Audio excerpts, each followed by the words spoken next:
Hello, Final Fantasy IV Free Enterprise fans. Welcome to the next match in the Highway to the Zenith Zone League. My name is Maggie the Cat, and I'm joined tonight in the commentator's booth by Baka Shinobi. How you doing tonight, Baka? I'm doing great. It's always a good night when you have some Free Enterprise to watch, and we've got four very good players with us tonight. Absolutely, and it looks like we've got a Kane start tonight, always very exciting. Also want to introduce our Restream team. Tonight we have the wonderful Scala Kitty restreaming for us, who rolled this, hopefully going to be a Scala Kitty Classic seed, and Iker tracking for us. So thank you very much to our wonderful Restream team. And tonight we are featuring a race between Dragus, rexxraul, bigdunka, and moonblazewolf. Indeed, these are four runners, two of which have already had their matches. rexxraul came in last place in his first match, and Wolf came in third place in his match, leaving them with 1 and 2 points respectively, meaning they might be a bit more inclined to go and take some risky plays because they need to catch up from this less than desirable position, while Dragus and bigdunka are playing their first matches and might not be so inclined to play risky. Absolutely. It is still very, very early in the league. We have many matches to go. All of our runners will be running a total of 4 different matches, trying to get as many points as possible. But as Baka said, Rex and Moonblaze are a little bit lower on points, considering they did come in 4th and 3rd on their first matches so far. And getting started with the seed, it looks like we have a French vanilla start, a Kane start with a Dark Knight Cecil partner. And a Leviathan starting him, so summon if Britta is in the seed, she became a bit more desirable because she normally doesn't learn very good spells for a long time. That Leviathan, get her 1 or 2 fights and she can start turning that around. Yeah, absolutely. We're about to see what character is potentially available here in Baron Inn as our runners make their way through the Baron item check, finding a rune axe right away in the pot right outside the inn. That's going to be great for their Kane. Looks like they do have a Porum sitting in the Baron Inn, so they do have a white mage available to them, but looks like she's guarded by a moon boss. That could be desirable if it's nothing terrible. It's only a 400 hit point spot, so you can breeze through it pretty easily. But if it's Wyvern, it will still go and toast you pretty hard because that's a pretty high magic spot. So you have to go and moonveil that, and you might be going into the next fight with a mostly dead party. Yeah, definitely. I suspect that our runners are probably going to hold off on that spot for a little while yet until they at least get some levels on their Kane, maybe some better gear, and possibly upgrade their Cecil to a Paladin if they decide to go do Mount Ordeals.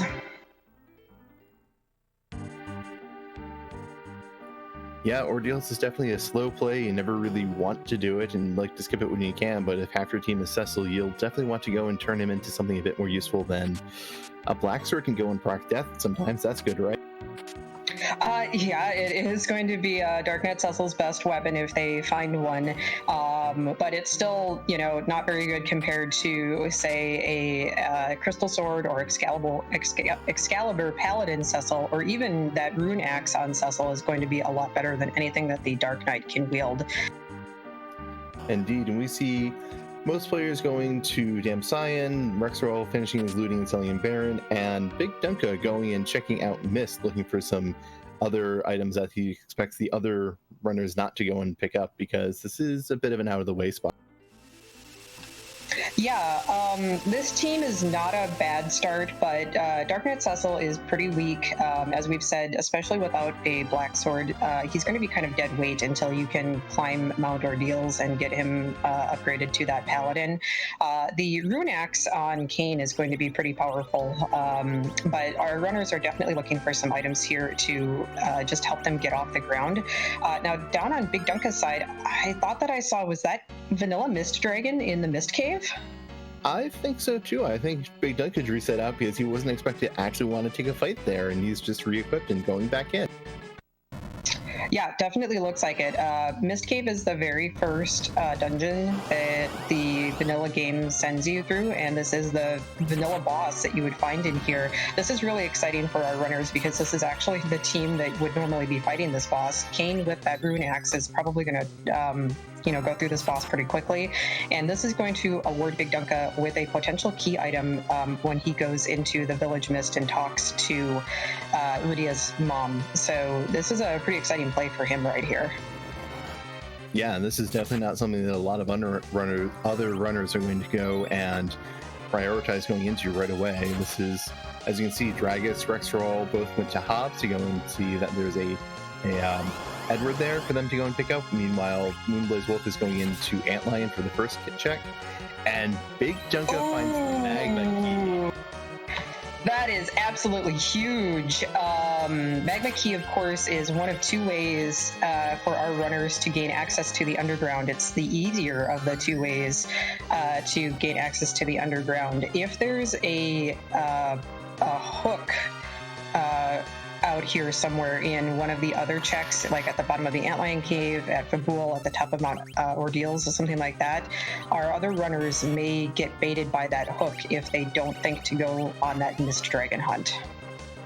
What's even worse, that hook could be guarded by a terrible boss like Valvalis, Golbez, Wyvern, and unless the runners are feeling extra cognizant tonight, they might not realize that, wait, this is not the intended way to the underground.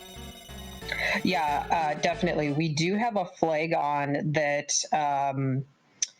makes it so that the way to the underground cannot be gated by particularly difficult bosses that like the ones that Bakum mentioned. So if the hook is guarded by a boss like that, they should realize that that can't be the only way to the underground. But if they maybe don't find or don't think to look for that mist dragon, they may not be able to find the alternate way to the underground, being the magma key that's being guarded by that mist dragon. Yeah, this some people might be going and clearing a lot of the overworld, not finding a lot, and get a bit confused as to where their magma key or underground access is. And bigdunka is taking the extra time to loot Troya as well and finding a Zeus gauntlet, which will be helpful. Meanwhile, Dragus is going and heading to Fabul, rexxraul getting out of his house fight and leaving there. moonblazewolf finishing Antlion, but I did not see, it looks like he got the rat tail from Antlion, which was definitely a pickup for him. Yeah, unable to do anything with it right now, but if they do happen to find a hook, that rat tail can be turned in for another potential key item check later on. Looks like we have the elements here on the screen. This is at the Fabul defense spot. This shouldn't be too difficult, especially if that Kane has the rune axe on. Yeah, we see the Rubicant form of the elements is weak to weapons that hit mages, and that rune axe hits mage enemies particularly strongly. And so we saw that Kane doing almost 1,500 damage to that Rubicant, taking him down in one hit. Looks like Dragus got the tower key for his trouble. That can be used once they get to the underground to access the cannon room in the lower Tower of Babel. Indeed, and Tower is usually a place that people avoid without that key, so they might be going there a bit sooner. Rex and moonblazewolf seem likely to go and be getting that key as well. It's not very often you see a Fire 3 that goes into 78 points of damage, but Moonblaze managed to go and suffer through that. Yeah, of course, the bosses in this randomizer are randomized, but they tend to scale with whatever spot you find them in. So the Fabul defense location is one of the early boss locations. So even though it's a level 3 spell, that the spell power in that location is not very high, so not doing a lot of damage there. Yep, bigdunka looked at that Edward Luge fight and decided, you know what, I'm fine not having a bard in my party. He's decided that was probably too much time and is just walking somewhere else. Dragus is going to Troya to do some shopping, finding star veils, which will be very important as they can cast Reflect on the user, which some of those very terrible bosses, such as Golbez and Wyvern, are two bosses you really want the ability to reflect spells off back to them, because Wyvern opens with Mega Nuke, which will go and pretty much roast your party anywhere it is, and Golbez just throws spells, which, while they hurt, if you have a wall up, they don't hurt you anymore. Yeah, and star veils are one of the items that are guaranteed to be available on the overworld due to bosses like that. So you'll almost always see runners of this caliber, once they find star veils, picking some up to have them available in their inventory so that they can take out those types of bosses if they run into them at a later point.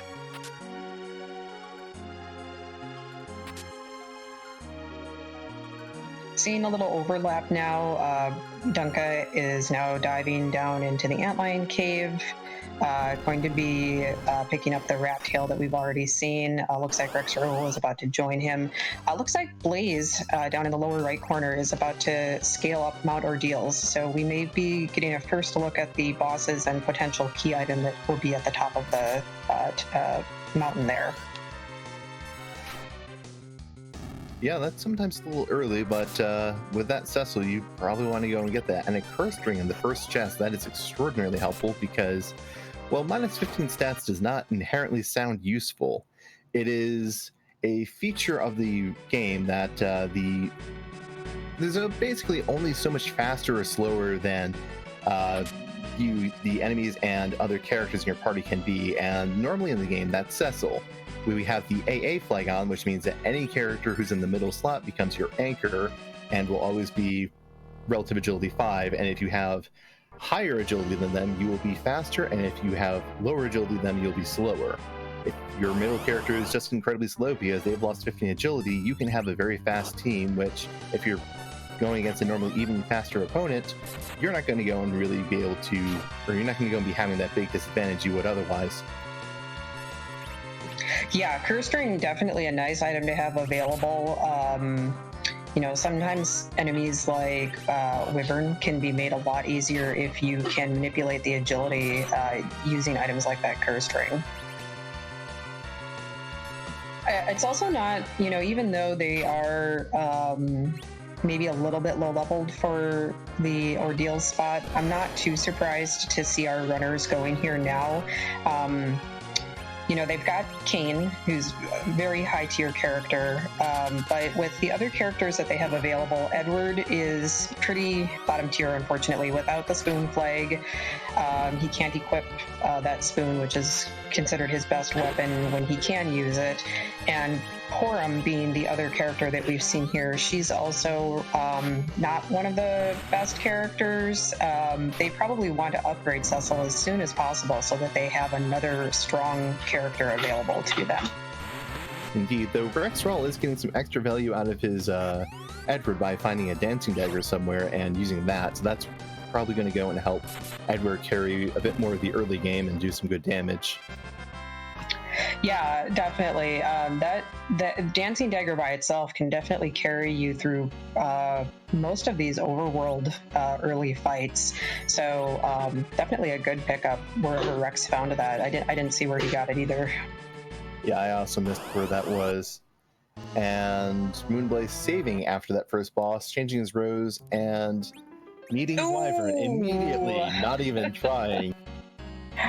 Yeah, probably maybe gonna do some agility manipulation. No, it looks like he maybe didn't find those star veils that the other runners found, so he maybe has to back out of this and go find those before he can attempt that back attack Wyvern. Yeah, that's a Skull Kitty classic. Hey, how about you start with Cecil? Why don't you go up Ordeals? It's clearly not going to be there. It's Mom. This is a bit annoying, has a bit of extra health, gonna blow up in your face, but nothing terrible. Here's Wyvern. yeah, that's what we call a Skull Kitty special. Mm-hmm. Moon's not even looking for Star Veils. He's just, alright, I'm going to go to Baron now. Let's see how bad this other boss is, because I know it's not Wyvern now. It's a Moon boss, but it's not Wyvern. They also have to know at this point that Ordeals cannot gate the only path to the underworld, since Wyvern is one of the bosses that cannot gate the only path to the underworld. Wyvern is one of those bosses that is considered one of those nasty bosses that can't gate their only way to the underworld.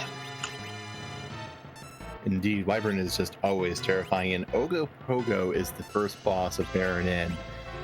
He might only have 400 health, but he goes and takes off half of the party's health with that opening big wave volley.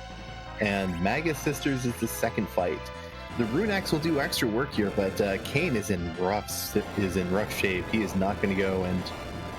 All right, well, he might go and do a bit better if Mindy keeps going and roasting Cindy without her wall up. Yeah, the agility of this spot is a little bit wonky, so that, we see them casting spells on each other here, which is definitely helpful. Blaze might be okay since he was able to one-shot the middle sister with that Rune Axe on. Yeah, with those level 1 spells, it looks like Kane has enough magic defense to really go and avoid any real damage from them, so he seems to be in good position now. That definitely worked out well in his favor. Meanwhile, it looks like Dragus managed to get through that Wyvern. I think that he had picked up those Star Veils, so he was able to get through the Wyvern, and we're about to see what's at the top of Mount Ordeals. Darkness Crystal is certainly a pickup there. That if this was a Chaos Exclamation Point flag, that would go and be a technical way to find a way underground, as you don't need to go and have the Magma Key or hook for that, but that is not the case this fight. Baigen is the boss.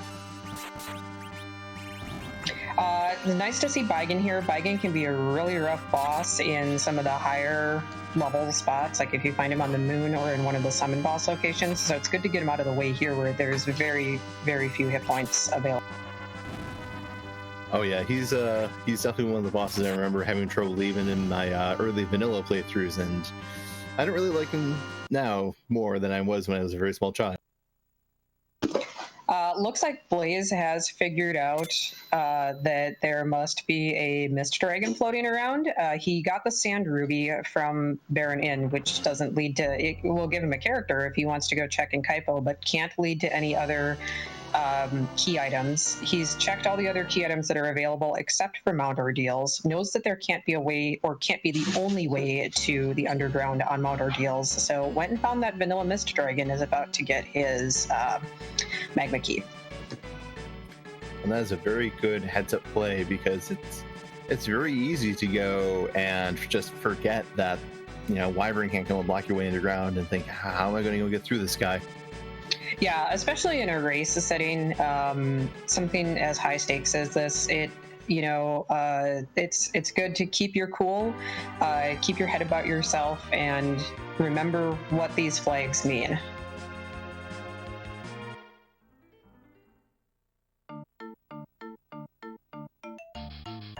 And Dragus is going and turning in his Darkness Crystal right away. Meanwhile, bigdunka is in the Wyvern fight and managed to get 2 Star Veils off, which might be enough to just take out Wyvern outright. Yeah, I believe that spot has 4,000 or 4,500 hit points maybe, so that reflect almost 10,000 damage there is gonna do it. Dragus may be going up to the moon maybe he's just gonna check the character. There is a free character now that he's got access to the moon. There's also a item shop that he can check. He's very early on to be doing any of the bosses up there, unless maybe he has sirens and he has a way to grind on the encounters that are up there. Yeah, those encounters can be pretty dangerous to go and try and grind on. Even with hourglasses, this team's, you're going to fold and you're not going to have a lot of damage right now, so trying to go and grind on that gold dragon fight or any other fight up there is going to take a very long time. The coffins are for sale in Nasidia, which, if you want to grind, that could go and help augment that, though it is very expensive.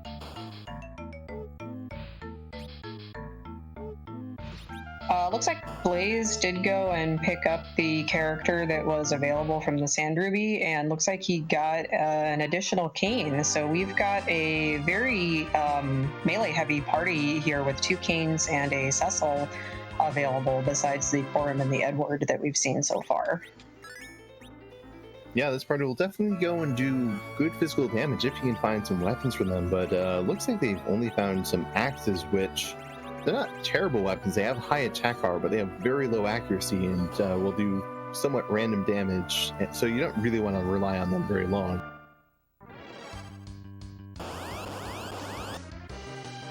Yeah, melee parties do tend to need more and better gear than magic parties.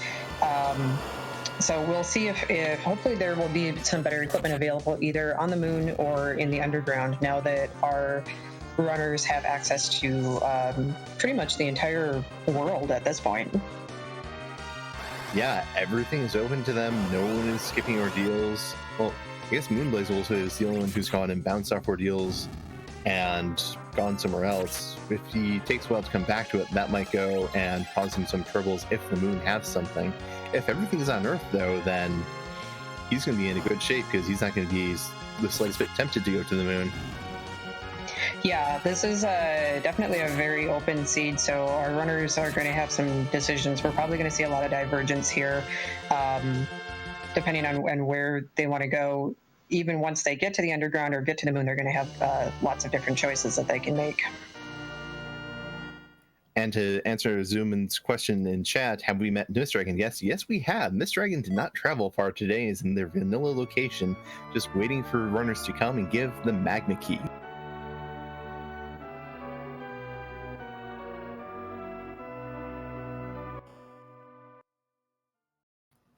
And it looks like Moonblaze, even though he's the second person to find the magma key, is the first person to go underground. Bigdunka opting to go and summon the big whale instead.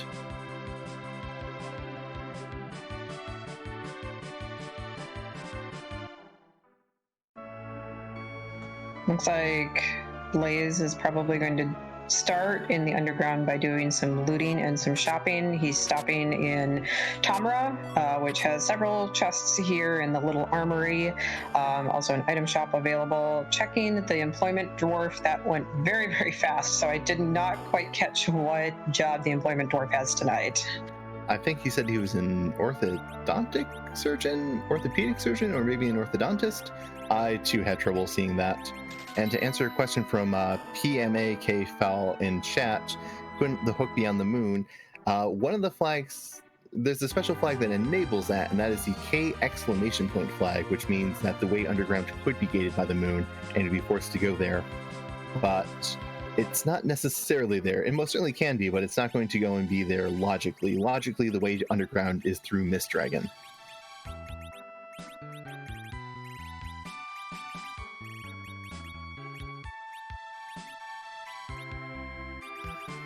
Bigdunka is going up to the moon to go and check that character, see who is there and what he can get. Dragus is going and shopping and finding strength rings in one of the shops, which is definitely a nice accessory. Plus 5 strength for any melee user is going to be a very helpful benefit. Yeah, and especially with this party, Cecil and Kane can both use that strength ring, so if that Zeus gauntlet hasn't been found, or even for the characters who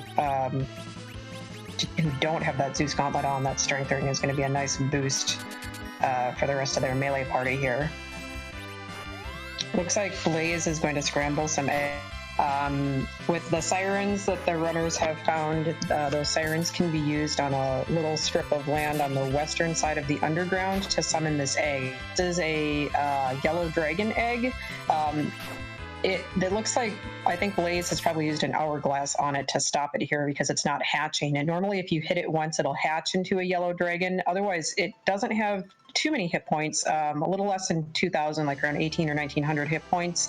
And if you manage to one-shot it, it'll just stay as an egg. Otherwise, if you stop it with an hourglass, like Blaze has done here, you can take it down without it doing anything either. And it gives a lot of XP, as you see here.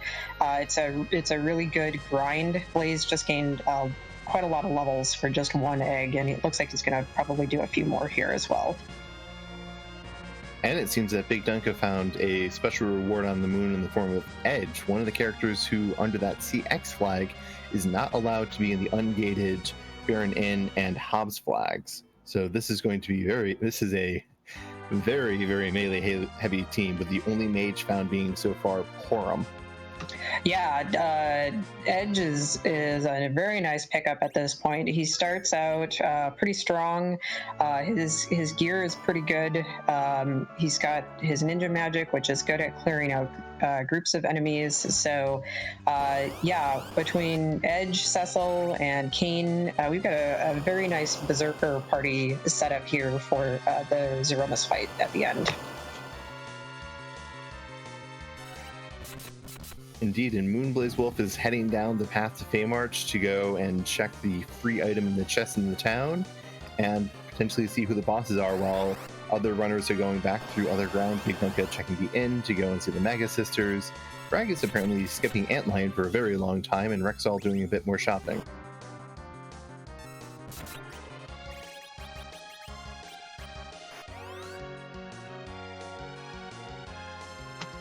Blaze picking up some nice crystal gear there in the Feymarch town. Unfortunately, he has not finished ordeals, so he does not have a paladin yet. We'll see if he decides to go back and do that, or if he's going to maybe use his Dark Knight as an anchor.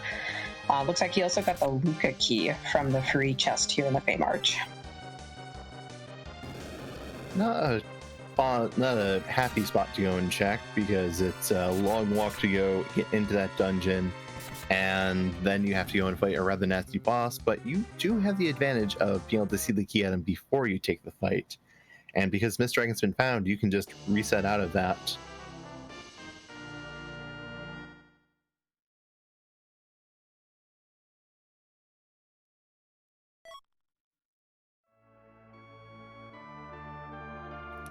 And Bigdunka is also cleared Baron Inn, getting his Sand Ruby, which will go and lead to a Porum should he desire it, which he'll probably want, because while Porum is a bit low on HP and just generally weaker than Rosa, she is a white mage, which can definitely be very important when you are in a team of nothing but fighters.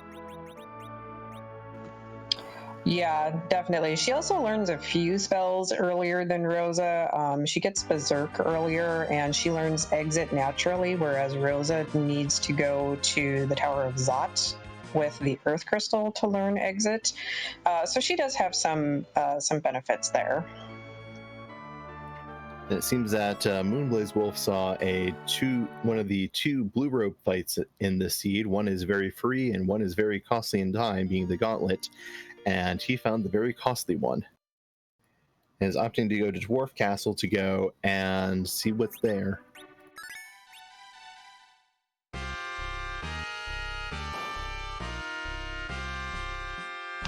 I saw dragus go into the waterway and find evil wall, so it looked like he was doing a Mist Dragon check. Yeah, looks like he's about to find the Mist Dragon here.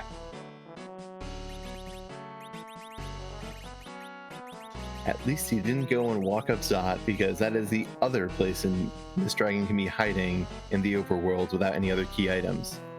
It's a bit longer, but you can go, in fact, fight the Mega Sisters spot boss with no key items. You can walk up there, beat those bosses, and talk to the person in the Golba spot, and they'll tell you to leave until you give them an Earth Crystal. That is very true. That would be pretty trolly if Mist Dragon ever gated something and ended up in that spot.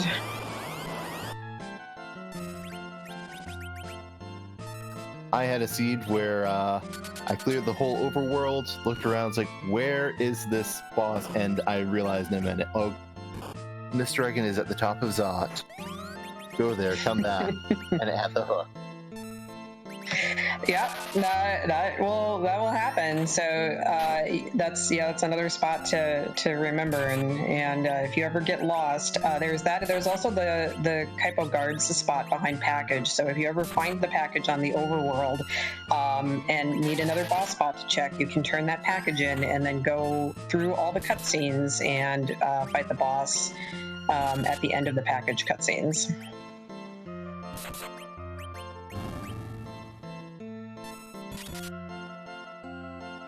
Dragus getting the Magma Key now.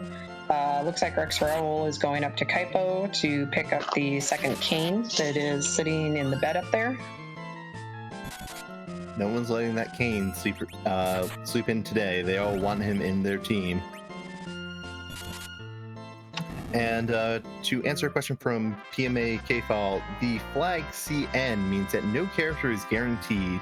So normally there would be a distribution of one character, one of each copy of every character, and then one duplicate. With the CN flag, any character can be any spot. You might not go and see Tella, you might not see Cecil, you might see nothing but Porums. we are not guaranteed to have any party members aside from the one we've seen so far.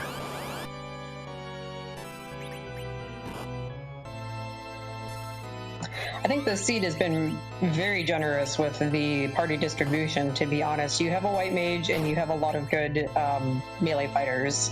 You can't really ask for too much more than that, to be honest. That's true, though. They have been a bit stingy on weapons, though Cecil's Excalibur is in the key item pool because this is V1, where instead of, as we require the crystal in order to fight Zeromus, the crystal is at Kokol Smith, who will only go and give it to you once you give him an adamant and the legend sword. As such, the Excalibur that you normally get from turning those items is in the normal key item pool, so we should expect to see some good weapons for Cecil. Yeah, absolutely. And all of the other key item spots that don't provide a key item will give good items. A lot of them will give weapons, high-tier weapons. So we'll probably start seeing other weapons for the other characters as well once they start hitting some of those spots that don't have key items. Honestly, something I think that might be the worst case for this party would be if they go and get the Adamant and Legend Sword right away without finding much better gear, because they are going to struggle to do decent damage against Zeromus with the best weapon between them being a Rune Axe. The moonblazewolf isn't having that problem. Yeah, it looks like all of our runners now have gotten their magma key. They've all figured out that D-Mist was gating their access to the underground. Rex is now going to go drop that magma key into the well and join everybody else in the underground. Dragus is cracking some eggs. Looks like Dunka is going down to check out what the bosses in the underground are. So we're going to see where else everybody else goes. They have that tower key, so they can go check out the tower. Somebody has the Luca key. Blaze has got the Luca key, and anybody who goes into the Fame Arch is going to have that Luca key, so that's going to be available to them as well. Yeah, and then as I was talking about needing different weapons for characters, Quake Kid was in the Castle Dwarf character, Quake Kid being in his name, or Quake Kid's name being Pelham, but being called Quake Kid by moonblazewolf because he learns Quake at level 23, which is dramatically sooner than most any other character in the game, and it's just generally an extraordinarily powerful mage. You can go and, no exaggeration, carry a Zeromus fight with just him and one other person to keep him alive. Yeah, it looked like Blaze went and did a few more eggs, or maybe just one more egg, to get Pelham up to get some spells. I didn't see if he actually got Quake, but yeah, he's level 29, and Pelham learns Quake at, I think, 23. So yeah, he's got Quake at this point, and it looks like he's probably going to go dive into Tower of Babel and get the 2 checks that are available to him in there. Hard to disagree with him with that play. He's definitely got a good party for that now. He doesn't have to worry about Quake. Will go and take care of any groups of enemies very quickly, which maybe that was scaring him off, and his fighters will do a bit more damage for now as well. Bigdunka is exploring more of the underworld while dragus and rexxraul continue to grind. Yeah, we see these eggs are a very popular grind spot. As soon as all of our runners hit the underground, they all decided to crack a few of these to get a few on their party, especially on their paladin Cecil, who starts at level 1. He's going to gain levels very quickly early on and get very, very powerful very quickly once he turns into a paladin. Although I think Blaze, yeah, it looks like Blaze still has not gone up to Ordeal, so he still has that Dark Knight with him. Indeed, the irony being that the person with the Excalibur is the person who can't use it. And you find the dolls in the manning the cannons today, who they're not going to go and do very much. Throwing an hourglass on them to slow them down, and I think he's just waiting to get around to Quake Kid's turn to throw a Quake and drop them out a deeper. Yeah, the dolls in the back here, we see that hourglass go off. They can be stopped, so that in case you don't take them all out in one hit, then the back dolls do not merge and turn into the big doll. But a single Quake from Pelham is going to take this entire group down with one casting. Indeed, and sadly, we're not going to see what that item is from the spot until we leave the tower, which is a disadvantage of the spot. Some people will usually skip this spot to go and just wait until the end, see if they find something they need at the top and can skip it. But because moonblazewolf still needs 3 items realistically to get to Zeromus, he's going to be checking this fight anyways, and it's a short fight. It gives some experience. Maybe it makes your team a little bit more powerful. Dragus, meanwhile, is clearing out the Fey March, picked up that Luca key that was in the free chest, went down and checked out the bosses, saw the gauntlet in the Leviathan spot, immediately noped out of that. That is a pretty rough spot for any boss, but the gauntlet fight is particularly nasty because it's 6 fights in a row. That spot is very fast, it hits really hard, and it's just a really long fight. So if you go through all of that and then end up with nothing, no key item or something that doesn't give progression, like a pink tail, something like that, that's just a lot of time invested in nothing. So I'm not surprised that Dragus is deciding to skip that for now. Did find Mylan Z in the Ashura spot, which is a lot more manageable, but looks like is maybe prepping up before taking that on. Yeah, and he's checking around the shop, seeing if he can find anything interesting. Something that could be of potential value is there is that crystal gear around, while the crystal armor is generally viewed as very poorly because it not only goes and, well, it doesn't go and allow the current user to be berserked at all, unless you use the Avenger. It does give a lot of defense, and it has the unique feature that it gives undead resistance, which doubles your defense against undead targets, which Mylan Z most certainly is. That's a very good point. This could be something where, especially if they have a way to back row glitch Cecil, they could stick Cecil in the back row and then let him tank this fight, especially if they have something like illusions that they can use to increase, Cecil's survivability. Indeed, though, he seems to be going for the other strat, which is Mylan can only kill one of your characters at a time because he just punches people. If you throw enough life potions, you might be able to get through, but Mylan's a bit too fast for this team, and he takes a reset. Meanwhile, at the top of the Tower of Babel, Blaze found the Baron Guards, which is a pretty free fight. They can be manipulated with status items like the hourglasses. You can use coffins on them. Blaze got through that fight pretty quickly and found the Twin Harp, so we may be seeing music at some point in Blaze's near future. I think all of us know too much about Scala Seeds to risk the wrath of skipping music.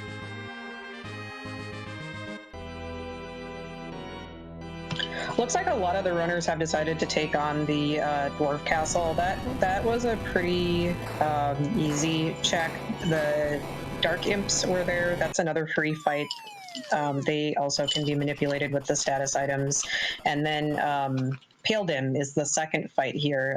Pale Dim is a moon boss, but a relatively easy moon boss as far as moon bosses go. And that spot gives the Excalibur, so even though it's not a key item, that's going to be pretty valuable to everybody who's turned Cecil into a paladin. Indeed, and speaking of turning Cecil into a paladin, Moonblazewolf just got the ultimate go turn Cecil into a paladin command by getting a crystal sword from the tower key spot. That is, if there's nothing that's going to go and get you to turn Cecil into the absolute monster he is with a crystal sword, you are much more resistant to temptation than I am, because I'm not going to say no to that. Yeah, absolutely. And we see Blaze is listening to the Free Enterprise gods here and is going right back to ordeals, manipulating his battle speed. He already knows what's at the top here. He's seen the Wyvern, not even taking the safety save. So he's ready for this fight. He's going for it. He's ready to come back with a vengeance this time. He's ready to come back with a crystal sword wielding paladin. So yeah, the whole, oh, there might not be some great weapons around for all of these characters, that's kind of no longer the point when you have a Cecil with the Crystal Sword, because Cecil with the Crystal Sword can just let the rest of the team sit back, except for maybe like the H2 has to throw heals on the time, and he'll destroy everything. That Crystal Sword Paladin is going to go right through that Mylon Z that's at the bottom of the Fey March, too. That will make that fight much, much easier. If he can maybe get a Berserk off on Cecil, that Mylon's going to go down in just a few swings. Yeah, and to answer River's question, it's correct. The spots we have not checked so far are the 2 Fey March bosses, Luca Key, Twin Harp, and the Moon. The runners have been pretty, they've been following similar paths this whole seed with only minor divergences. We also haven't seen Sheila 1. We haven't seen the pan, so nobody's wanted to dive into Sylph Cave. But there is a single check that Sheila can give us if anybody decides to go talk to Yang and then go talk to Sheila. A very good point. It's only a short walk to, down to Sheila, considered one of the 2 free key items for opening up the underworld.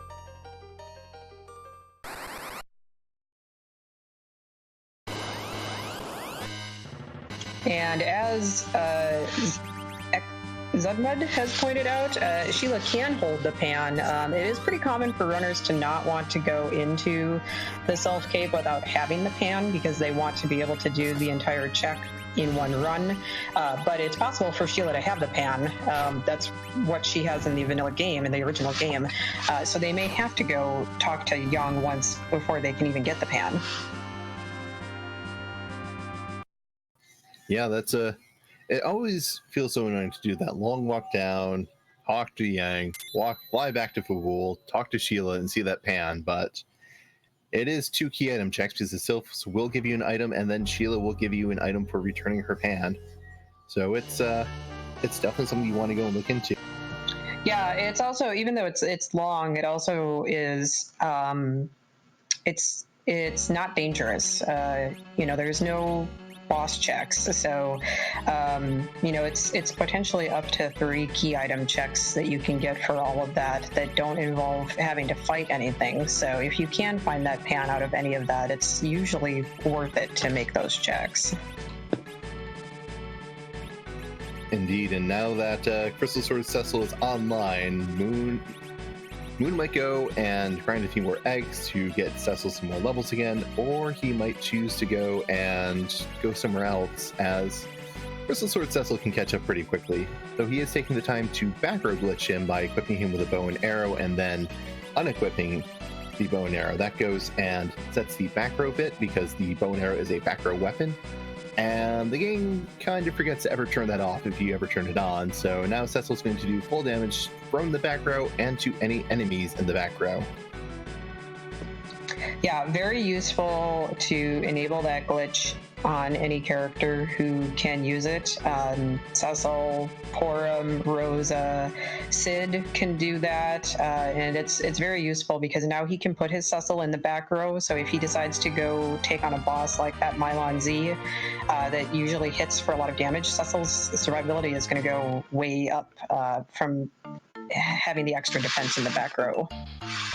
Oh yeah, and that's definitely something I've gone and taken advantage for. You can use those damage tiles in Fey March to bring all of your team down to low HP, to grab some potions, heal up Cecil, and he will go and automatically cover the rest of your team when they're low in HP, as long as he is not berserked and he is not defending. Otherwise, he's just going to go and soak the hits for the team and keep everyone else safe.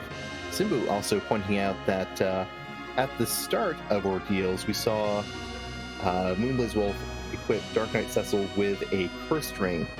I didn't see him take it off. He might have done so, but if he didn't take it off and Cecil got turned into a paladin, that cursed ring is gone, which could go and be very unpleasant for days. Yeah, that could be it could mean nothing. He may not need it. And Project Dia is saying that they did see Cecil take it off, so hopefully that is the case.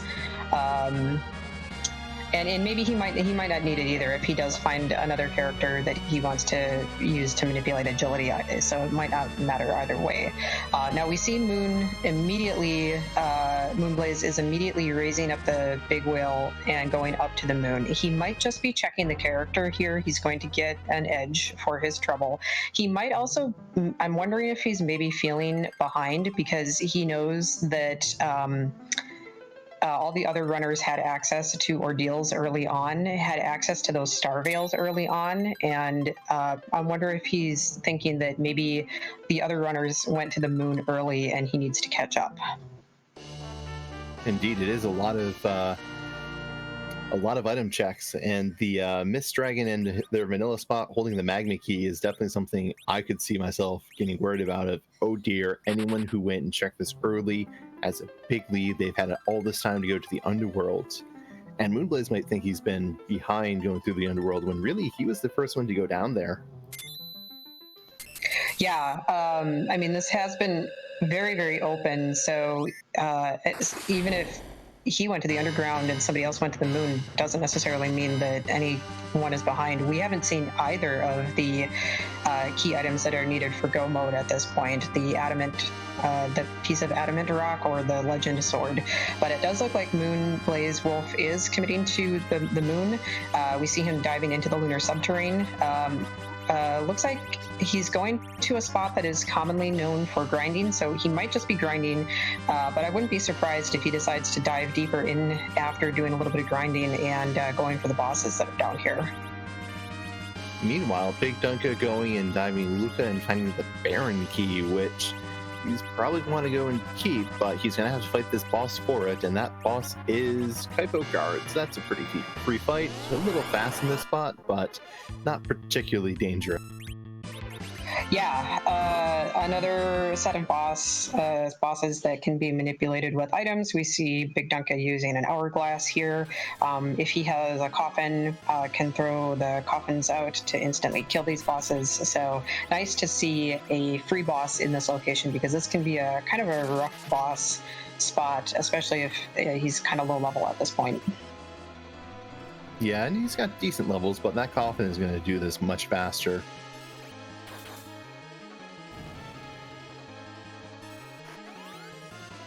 And dragus and rexxraul are both finishing up the tower almost in sync to go and receive their twin harp. Maybe one of them will grace us with music.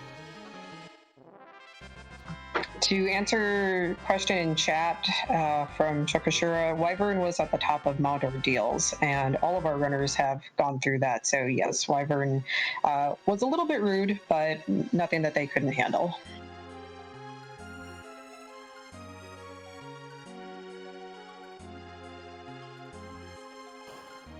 Another question is, Bacchus guaranteed? I don't believe any item aside from Thor Rages in the overworld, Star Bells in the overworld, Life Potions in the overworld, Cure 2s in the overworld, and Cure 3s in any shop are guaranteed. I think those are the main guaranteed item, and any other items are probably likely to be around.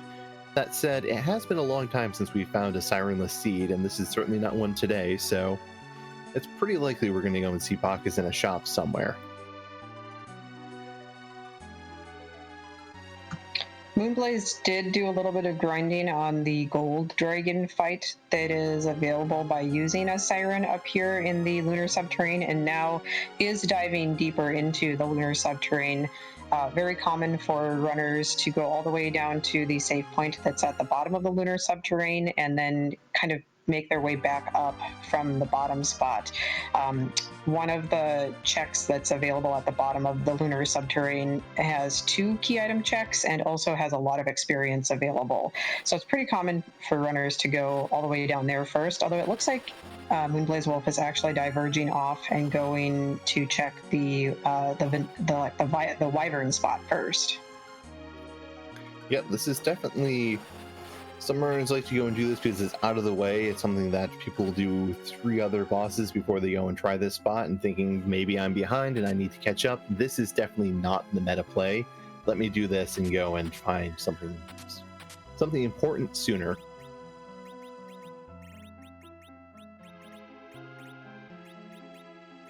Meanwhile, Dragus is going through the Luca Key, the sealed cave, to go and find his Baron Key and fight the Kaipo guards.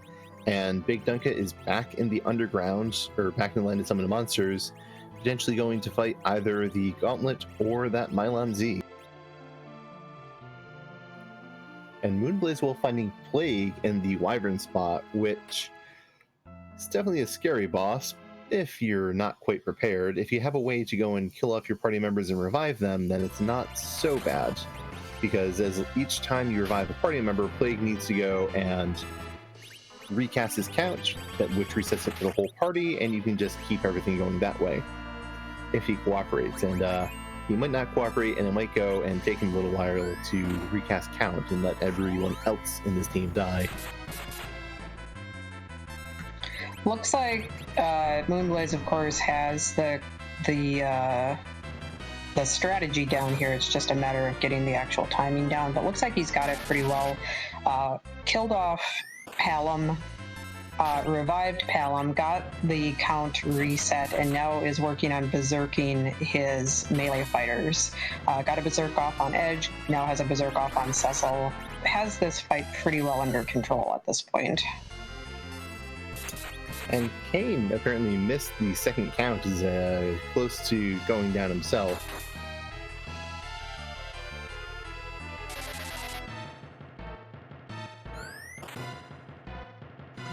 Meanwhile, it looks like Bigdunka has decided to take on the Mylon Z. I think his Cecil has got that crystal sword equipped, because I'm seeing him doing quad 9 damage there, so this fight is going to go pretty quick.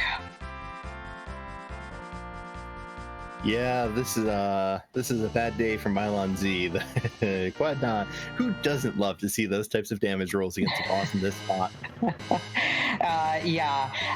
Mylon Z goes down. We're about to see what's in that spot. Moonblazewolf got a defense sword.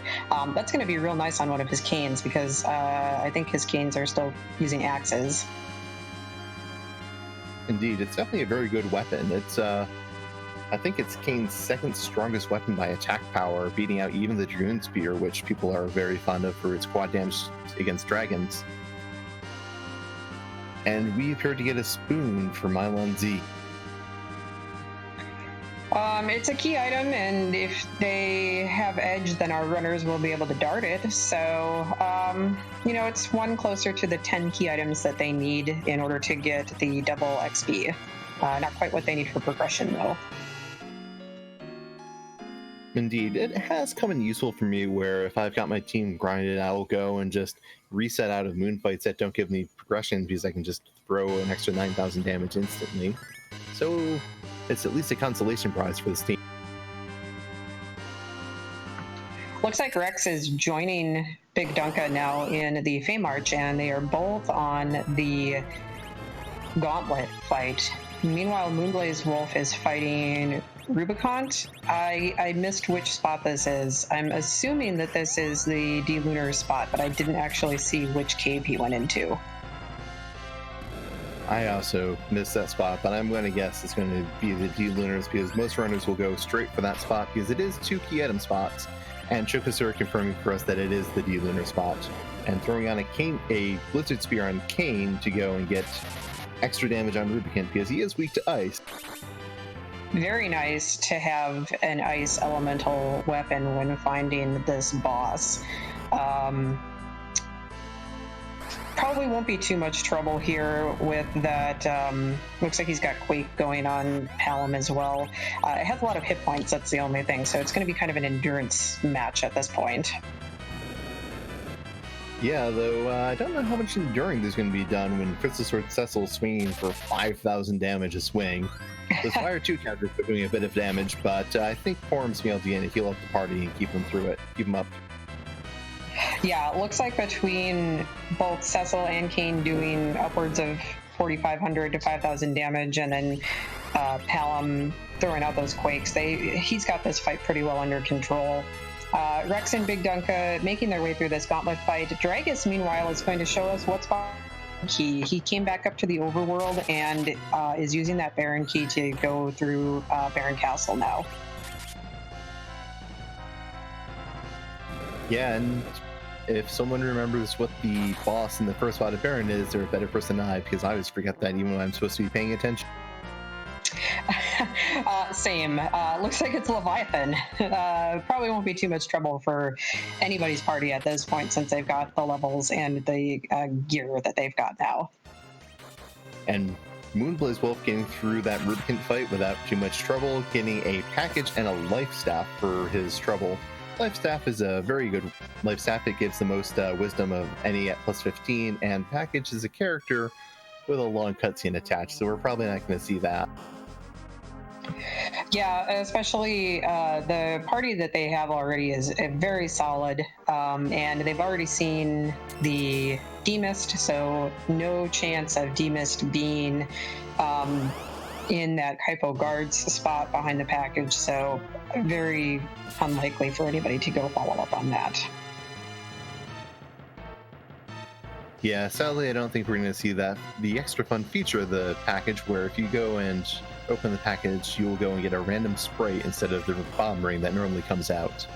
If you're curious what you can see, I encourage anyone to go and check it sometime with their own seed. Ooh, it looks like Rex took an unfortunate wipe in the middle of that gauntlet fight.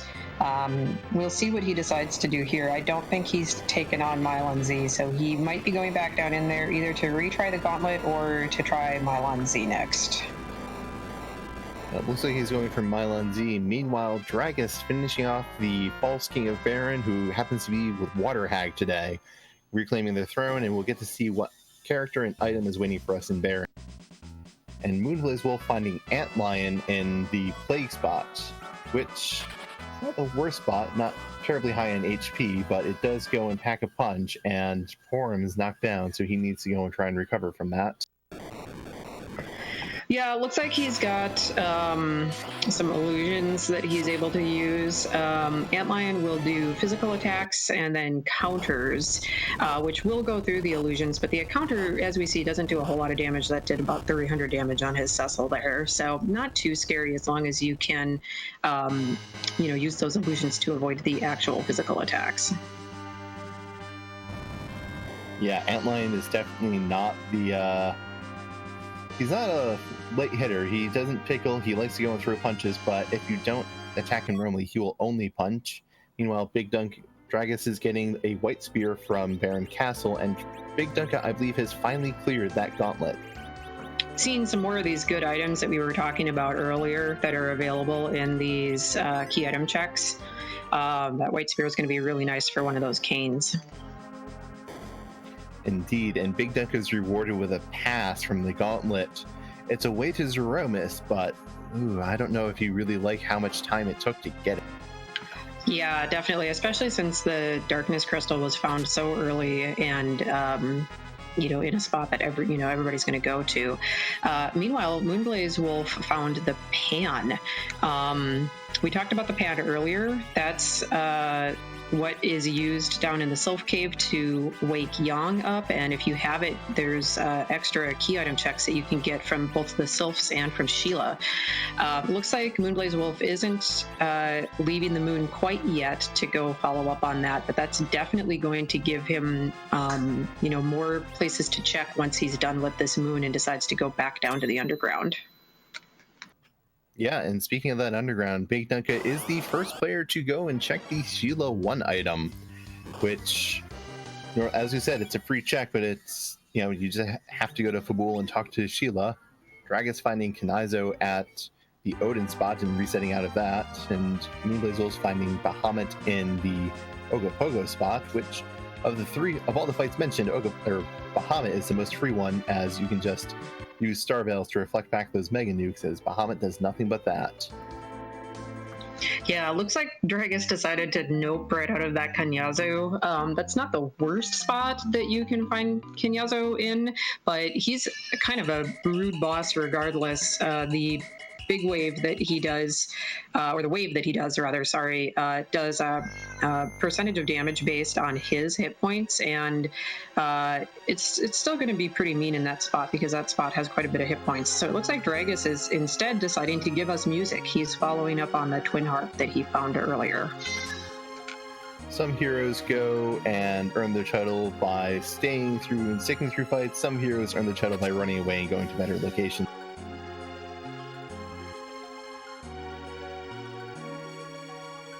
And Rex is still going and giving this gauntlet a good try. He's not going to go and give up on it just yet. And Bigdunka is also going to the Twin Heart to see what he can find.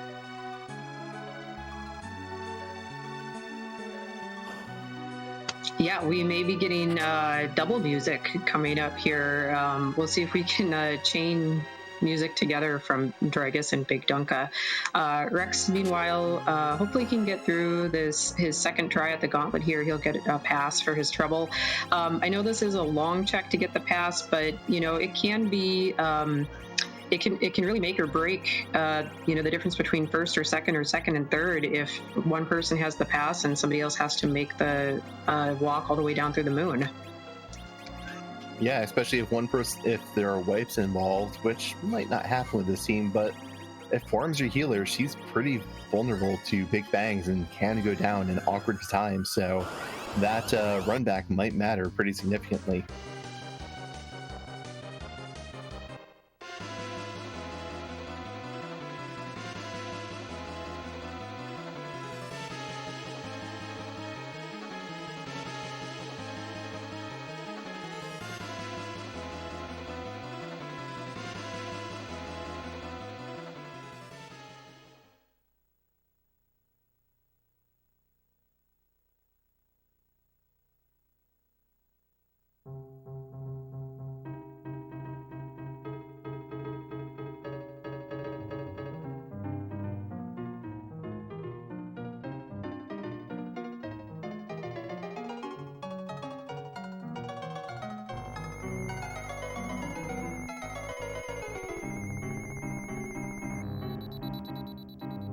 This does, in fact, sound like Hunter's Chance from Final Fantasy IX.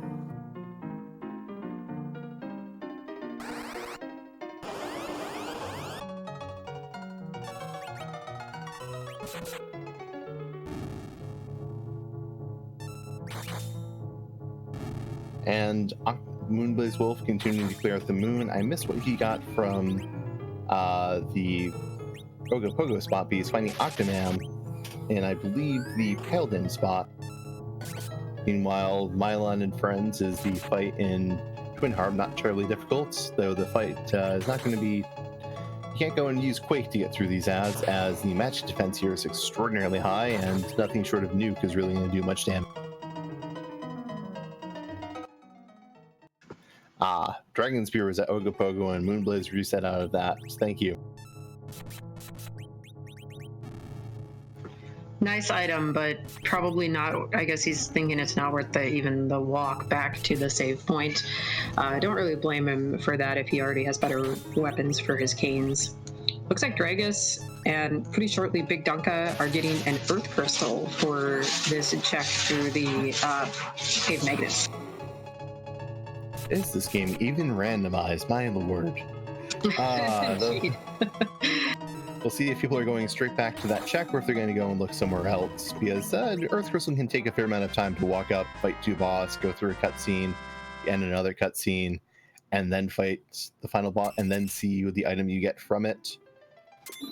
Moonblazewolf did just find the Legend Sword at the Pale Dim spot behind that Octoman. Well, that's certainly one part of Go Mode, and something that brings him a bit closer, as no one else has found anything yet, though. Indeed, we're an hour in, and that is the first piece of the puzzle that we've seen so far tonight.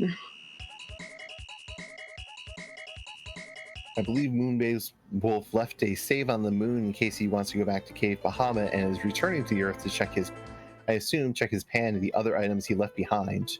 And Dragus is going up the Tower of Zot to see what's behind that Earth Crystal, with Bigdunka just on his heels. Yeah, since after Cave Magnus, you end up right outside Troya, and the Earth Crystal is accessed by going into Troya. This is a pretty common play to kind of chain these two key items together here. So Moonblaze is going to be following up on this pan. This is his first check into the Sylph Cave, so he's going to get all 3 of the Sheila checks, or the Yang checks rather, by going down in here. Yeah, he's definitely going to go and have some very efficient items, and this is going to be a pretty solid check. Dragus finding a French Manila Valvalis at the Tower of Zot, though he seems to be going and making much better work of her with 2 canes and a Cecil just tearing through her HP.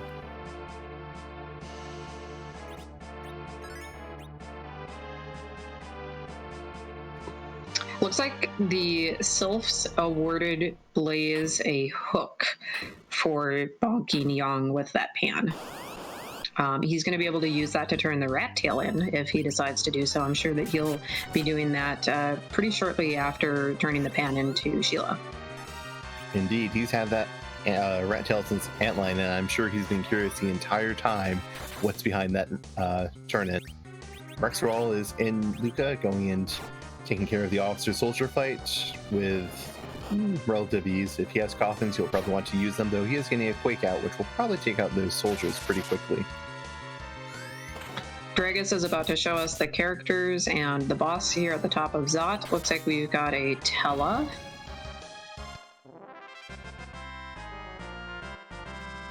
Moonblazewolf, however, has found Go mode. It is behind the Sheila 2 pan turn-in.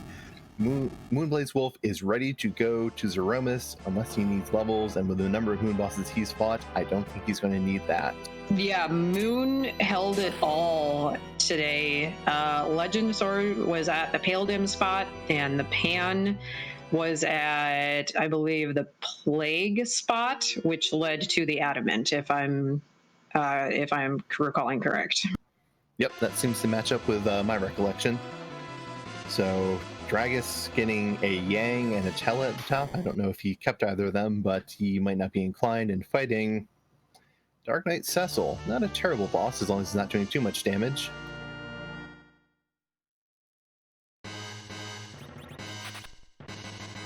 Moonblazewolf does not have the pass, so is going to have to return to the moon to make the trek down through the lunar subterrane to get to Zeromus.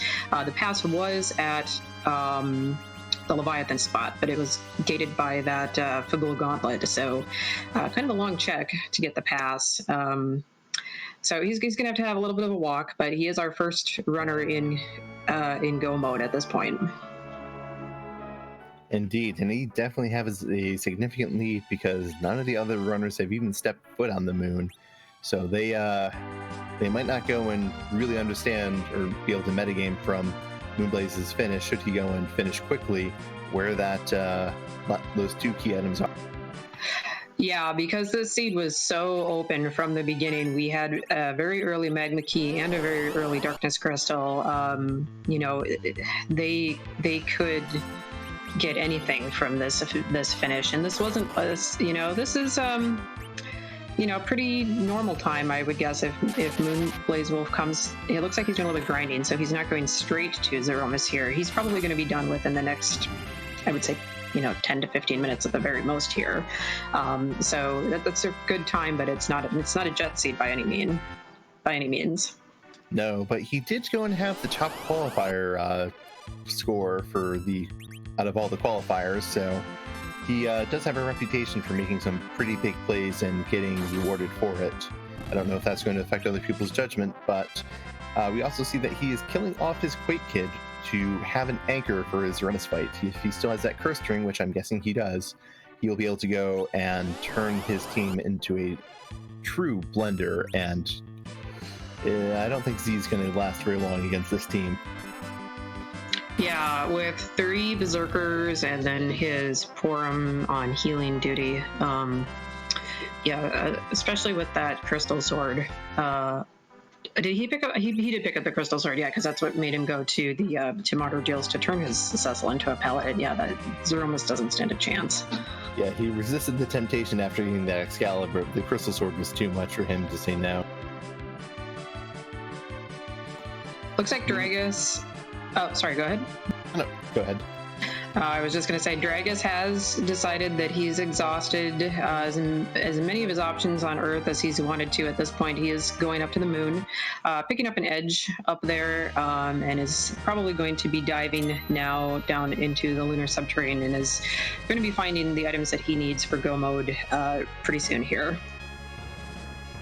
Indeed. Meanwhile, rexxraul and bigdunka are both going through Baron almost simultaneously, so they will also be led on a bit of a wild goose chase. Yeah, we still have not seen what spot.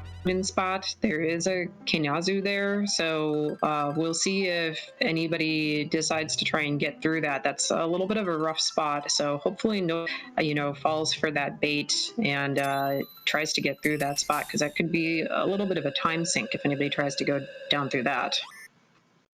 Yeah, Kenazu is definitely, well, we know that the only true way forward is on the moon, and dragus is the closest to it, so any time spent not on the moon is definitely putting these runners behind.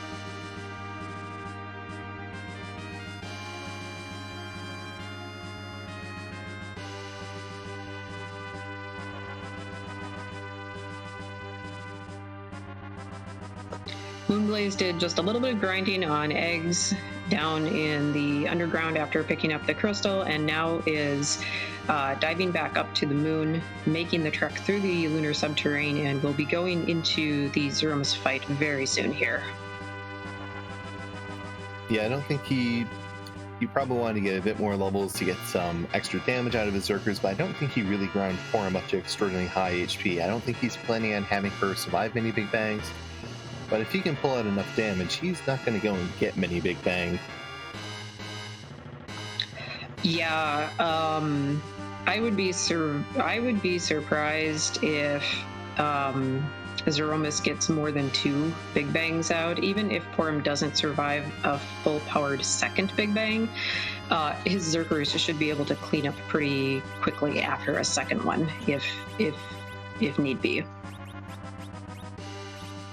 Oh yeah, that's something that I have most certainly gone and taken advantage of myself, where if so Zeromus has this interesting script where he has technically 100,000 HP if you go through the full script, but you can only have 65,000 HP. So at some point in the fight, when you do direct damage to him, he refills his HP, and when he refills his HP, he resets the script however far he is into casting his next big bang and starts over.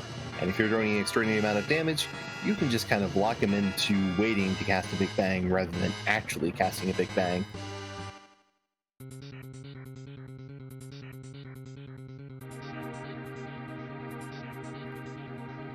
But with moonblazewolf equipping his party, throwing a curse ring on Palom, and heading to Z, I believe there's but one question left for us to ask tonight.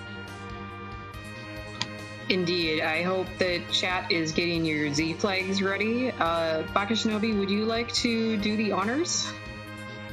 I'd be more than happy. Chat, whose butt are we going to kick tonight?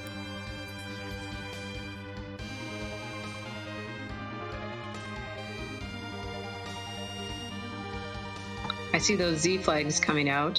Of course, Scala Kitty, who is our restreamer tonight, has also designed so many of our wonderful Z sprites that we see. And with the Z flag on, which it almost always is when we run these races, the final boss is the sprite, the Zeromus sprite, can be randomized. So do you have any guesses, Baka Shinobi? Who are we going to see tonight? I have one and only guess, and my guess is Edward Must or Bust. Excellent. I think that I have seen that one, and that one is most excellent. So I'm not going to guess. I just want to see. We have the crystal coming out. It's going to be moments before we see his true colors. Indeed, and whatever his true colors are, I'm sure they'll be amazing and astounding.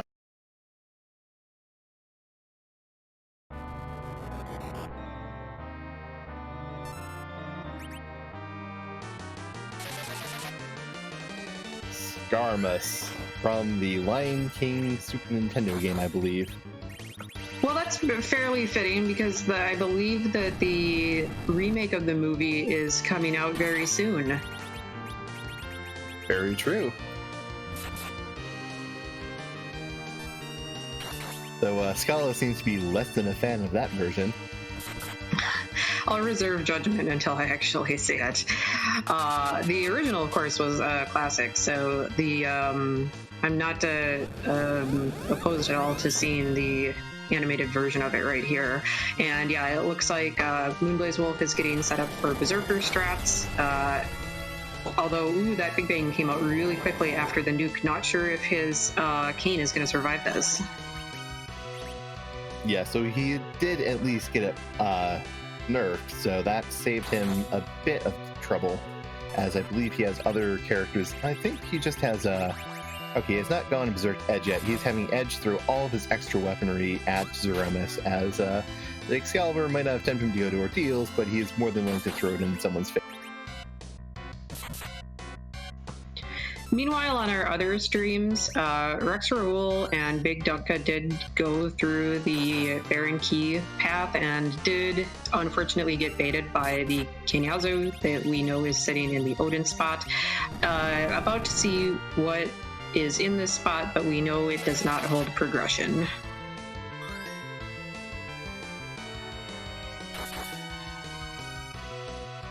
Indeed, an Artemis bow is a helpful weapon. It gives plus 10 to strength and agility, but it's not really worth walking out of Baron for, particularly with his team that the only fighter who's going to use it is a Cecil with a crystal sword. Yeah, we see bigdunka resetting immediately out of that, especially since you can't exit out of Baron Castle. Gonna have to walk all the way out if you want to keep that. Not worth the time. Bigdunka now is getting in the big wheel, heading up to the moon. He'll be following Dragus pretty shortly in the quest for finding the pieces to forge the crystal. Yes, and it looks like Moonblazewolf, I've noticed, is using his crystal to go and trigger counter nukes to try and nerf Big Bangs. He's definitely not willing to go and risk letting Porum go and take a full power Big Bang if he can avoid it, though I don't think he's going to go and have a chance to nerf this one, with his only other unberserk character being Porum, and he probably wants her to wait to heal.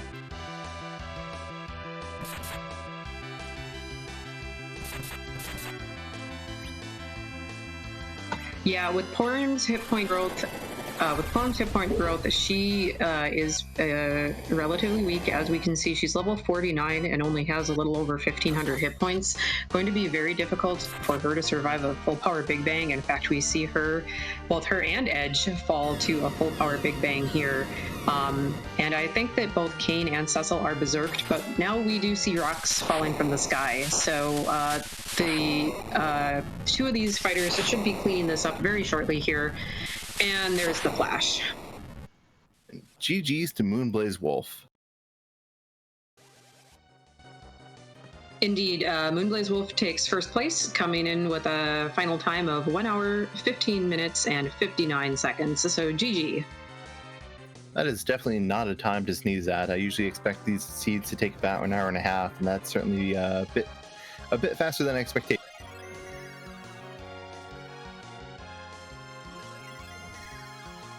And we'll see if we can get Moonblazewolf in here for an interview.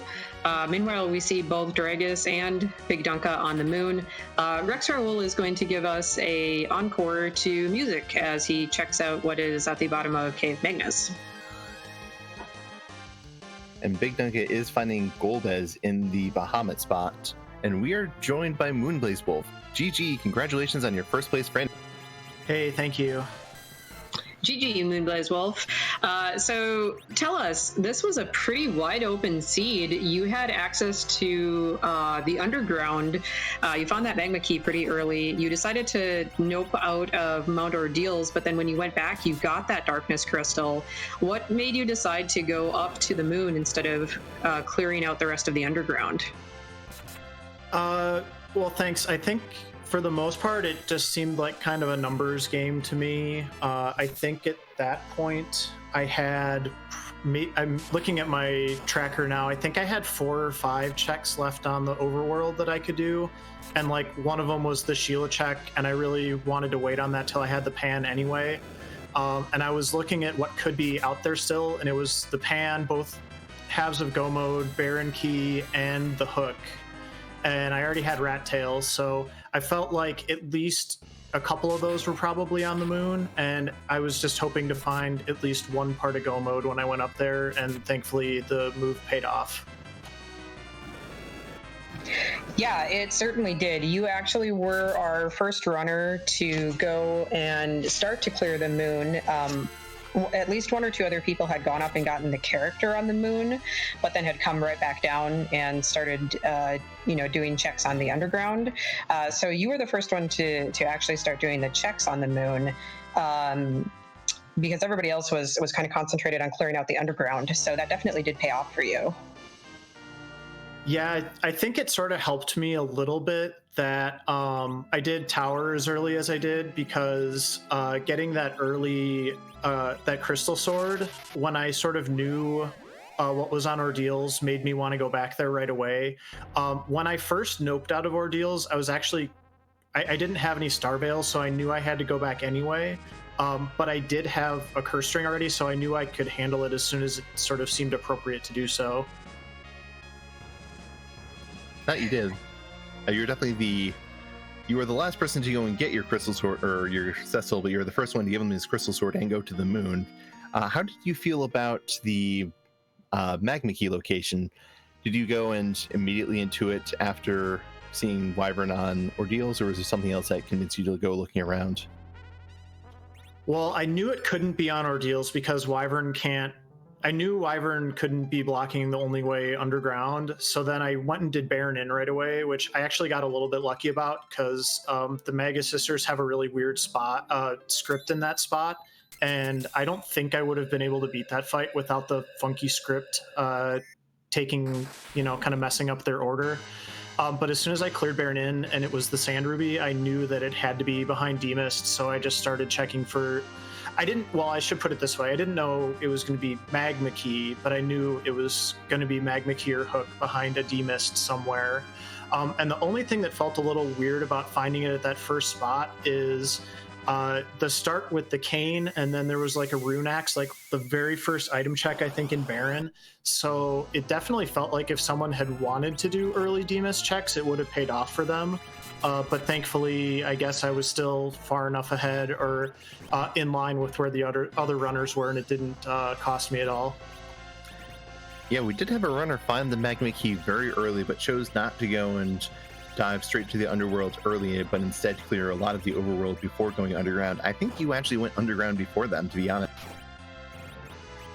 Yeah, Bigdunka found it almost immediately. It was like right after doing Baron, I think he went to the Mist Cave and found it. But he did I think he went up and turned Cecil into a paladin even before going to the underground. So everybody kind of went in different orders, but ended up doing kind of the same checks, just in different orders in the early gameplay. Yeah, I think I got pretty lucky, honestly, with how my routing worked out, because I didn't check for Demist right away, didn't get the Magma Key right away. That's fine, I can kind of live with that. But then the way I got the Darkness Crystal later on, once I had the Crystal Sword for Cecil, I knew somebody probably got to that before I did, but I knew that it was very unlikely that somebody hadn't gone and done Tower and gotten the Darkness Crystal in all likelihood. So timing wise, I felt like I was probably okay that way. And if somebody had gone up to the moon super early without that Crystal Sword, or I think I got an Excalibur somewhere as well, I think if somebody had gone up to the moon super early just with the party that we were given, it didn't really make a whole lot of sense, and I think they would have struggled quite a bit even with that edge. Yeah, most certainly. It was not a party I would want to go and take to the moon early, that's for certain. And I was a little surprised that the Excalibur didn't get you to go straight to from Excalibur from Dwarf Castle didn't get you to go straight to Ordeals, but it definitely worked out for you. Well, that's the power of Palom. I knew I was just one egg away from having Quake, and then I felt pretty comfortable clearing Tower after that. So it was nice to be able to kind of cluster some of those plays together. And like I said, I do feel like I got a little bit lucky, / fortunate with how things worked out, because then I was basically just able to go up to the moon, do a quick slingshot on Cecil, and he was like level 38 or something, and just kind of ready to rock. And the moon was pretty easy for me after that. Yeah, keeping Cecil as a Dark Knight and then changing him a little bit later on and being able to slingshot him worked out really well for you too, because then you were able to take on a lot of the moon bosses pretty easily. Like the moon bosses weren't free, but they weren't the most difficult bosses either. So yeah, it was okay. I feel like there were a couple other things that might have made people want to go early moon, like the gauntlet at the Leviathan spot, and things kind of dried up pretty quickly on the Earth. I never did check the Magnus Cave, so I'm not sure what was there, but that was really like the only feasible option I think for a lot of people at that point. Depending on what was at Magnus Cave, of course, but it just didn't seem like there was a lot of real good reason to stay on the Earth. So Magnus Cave held the Earth Crystal, and Bakashinobi, do you remember what's at the end of Earth Crystal here? Rex is about to show us because he's going through it right now. I unfortunately missed that because I think we saw Moonblazewolf go right into go mode as someone else was finishing it, but it wasn't a key item, I think, because the last key item we didn't see was Pinktail, which was in Cave Bahamut guarded by Golbez. And for the record, Moonblazewolf, by skipping out on the gauntlet, you missed the wonderful prize of the pass, which I'm sure you're heartbroken on for how much time you lost not having to go and walk back through the moon rather than sitting through the gauntlet fight. Yeah, that's pretty much a wash. I'll take that. Well, do you have any other final thoughts about this seed, or how are you feeling about your standings overall now that you've got 2 of your 4 races under your belt? Well, I'm definitely feeling really good now. I'm going to be at 6 points after this, and that's pretty much on pace for making the knockout stages, because I think the cutoff last year was 12. So if I can get 6 points out of these first 2 races and 6 points out of the next 2 races, I should be in pretty good shape. So, but more than that, it just kind of feels like I'm doing all right with the format. I feel like I got a little bit lucky tonight, but also just made some good decisions that also paid off for me. And it's just the average runner of this game right now is so good. And when you get a wide open seed like this with Magma Key and Darkness, it's just really anybody's race at that point. So I feel very fortunate to have gotten the win tonight. You certainly played very well, and I don't think it was just luck and fortune that brought you, but I can understand that helping carrying you a bit. So congratulations on your first place finish. Thanks. Thanks for all the hard work you guys are doing as well. Thanks to the whole Restream team, and thanks for everybody who came out and watched tonight. Absolutely. Thank you, Moonblazewolf, and GG on your first place finish. Thanks. And that was Moonblazewolf. This was as we said, the second of 4 races. He came in 3rd place on his first race. Came in 1st place tonight, so he does have now a total of 6 points. So we're going to turn back to the rest of our runners. They are still looking for their pieces of go mode. It looks like Bigdunka has found the Legend Sword now. Dragus is still making his way through the moon as well. Looks like he has picked up the pan, so we know that the adamant is behind that. So if and when he goes back down to the planet, he'll be on his way to go mode. And meanwhile, Rex is still making all the checks on the planet before going up to the moon. Indeed, it looks like Bigdunka is clearing top down while Dragus is walking back to the Paladin spot to go and get his final check. And Rex is going and doing that Sheila 1 check, which I believe yields an Avenger. So this is still a fair bit for them to go and get through.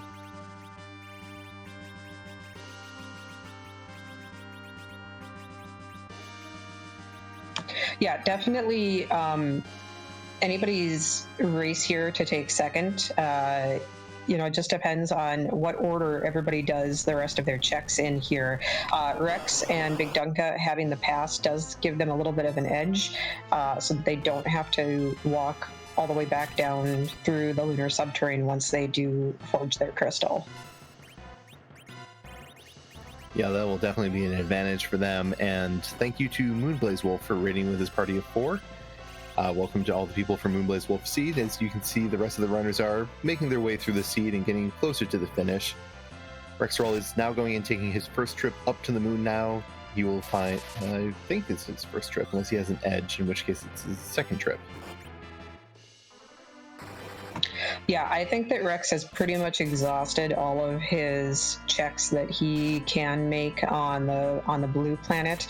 So he at least will not be baited by anything like the Kinyazu or the Earth Crystal, whereas even though Dragus has the pan, he may or may not go there first. Likely he will, because the pan check is pretty quick, pretty easy.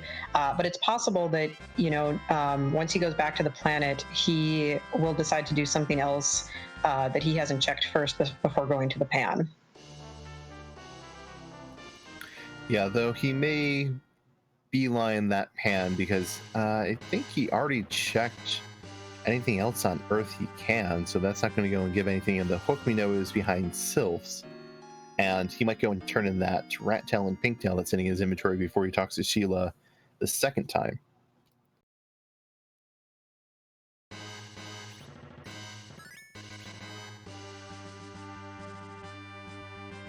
But Dragus has gotten his Legend Sword, and let's see where he goes. I think he's going to go and be heading...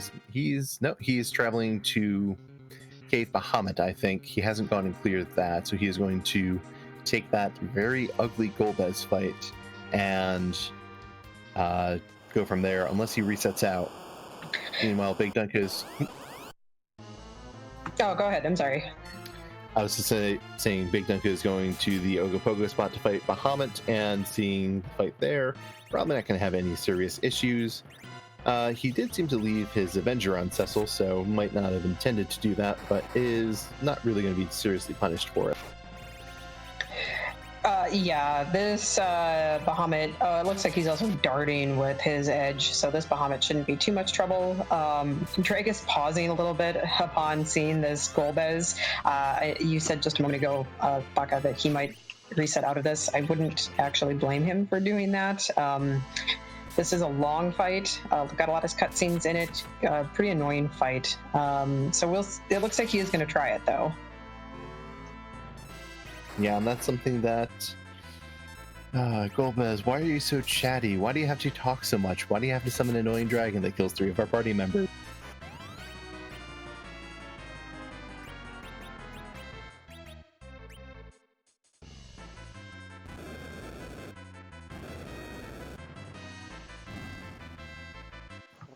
He did manage to get his Kane airborne, so he may get that skip so that Kane survives the demolish from the Shadow Dragon here. That's kind of tricky to do, but pretty nice.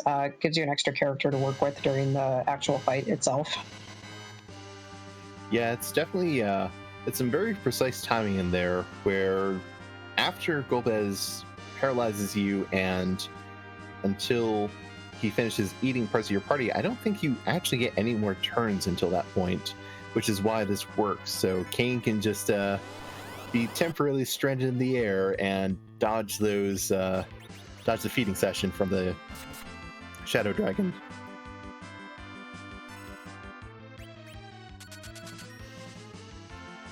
Meanwhile, Bigdunka is going and taking some grind fights, guessing he wants to go and get any experience he needs for the Zeromas fight before he goes back to the Earth, as he's got the pass and never going to be coming back to the moon again now that he's cleared everything that's on here. Yeah, wants to be ready for the Z fight as soon as he finds that second piece of his go mode. Doesn't want to have to come back up to the moon. Rex, meanwhile, has dove straight down to the D-Lunars fight. He is in this Rubicant fight. I don't think he's going to have too much trouble with this fight. He's going to get a lot of experience for this. He's a little bit behind on experience compared to Dragus and Bigdunka because they've been on the moon for a while now and have been doing a lot of moon fights. lunar boss fights. So he's going to be catching up pretty quickly here now that he's doing these lunar boss fights. Yeah, and he does have 10 key items, I think, based on the count, so he should be getting double experience from this boss. Dragus finishing his Golbez fight, getting his pink tail, and learning that if he needs to go back to the moon, back to the Earth to go and finish getting his crystal. You know, Dragus and Bigdunka may be baited by the hook slash rat tail and pink tail turn in more if the pink tail gave an adamant armor, but with the no adamants flag on, the pink tail is not going to give an adamant armor when you turn it in. It will give a good piece of equipment, or maybe a summon. I've had it give a Bahamut summon before, something like that, but it's not going to give an adamant armor. So, you know, since they have both of the tails, if the pink tail gave an adamant armor, I could see them stopping after turning or bonking Yang with the pan to turn the rat tail in first in order to get that adamant armor. But since they're not going to get the adamant armor, I think it's less likely for them to do that here. Yeah, the adamant is definitely an extraordinarily powerful item, giving plus 15 to every stat, having the most defense in the game by an extraordinary margin, and giving immunity to fire, lightning, and ice. It is such a good piece of equipment. It's really hard to say no to that, but when it's not there, you've already got a crystal sword, you've got a white spear defense sword. There's not really much you can really say I need at this point. And Rex is in a very, very ugly position in this Rubicant fight, and he is unfortunately taking a wipe from the counterfire twos. Yeah, that's unfortunate. It looked like he had an Avenger on his cane. So his cane was auto-berserked, and the rest of his party went down, and so he was unable to revive anyone with his cane with that Avenger on. Looks like he's going right back into that fight. Hopefully we'll be able to set this up a little bit better. It looks like he doesn't have that Avenger on, and is maybe going to keep Kane with a standard weapon so that it does not get... Or maybe he's going to put the Avenger on the Crystal Sword Cecil instead. Yeah, taking advantage of that Avenger glitch, which the Avenger gives the auto berserk status, which, as we mentioned earlier, Cecil's crystal armor prevents berserk, with the exception of the crystals with the Avenger. The Avenger just gives berserk. It's not a cast. There's no resisting it. It just is the complete and utter consuming drive to destroy whatever lies in front of you. Unfortunately, it looks like his Cecil, I think, was at a glare, or maybe I didn't see if it was a glare or just an outright hit. But either way, took a hit right away with something and went down right away. He was able to get his Cecil back up, but that was kind of an unfortunate. As soon as you get your Crystal Avenger Cecil going, he goes down right away. Yeah, he was able to go and make good use of the turn Q by going and queuing up a revive on Porum, and then have Palom throw a Cure 3 potion right away. So those two actions happen in sequence before Cecil gets a chance to, well, swing his sword and bring on the pain back to his face. And as you call, Dragus getting distracted by the pink tail and the rat tail, the pink tail giving him a Dragoon Spear and the rat tail giving him a Stardust Rod. Nice items, but not what they needed. But instead he does go straight to Sheila afterwards, getting his adamant is now in go mode, and we'll see if he does any more grinding himself or if he's just going to go straight to Zeromus with he does not have the pass, so he has to go and fly back to the moon.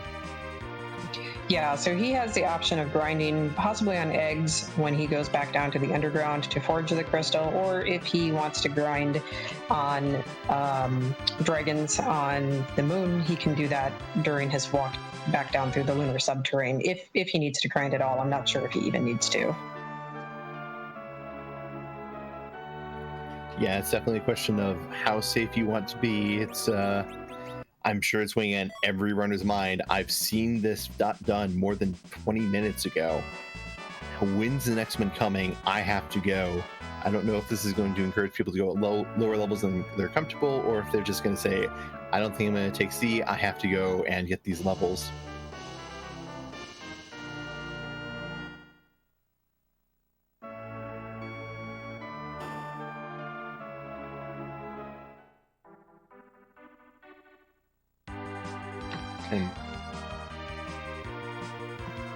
And bigdunka is back on Earth and going to turn in his pan, so he is going to be going right.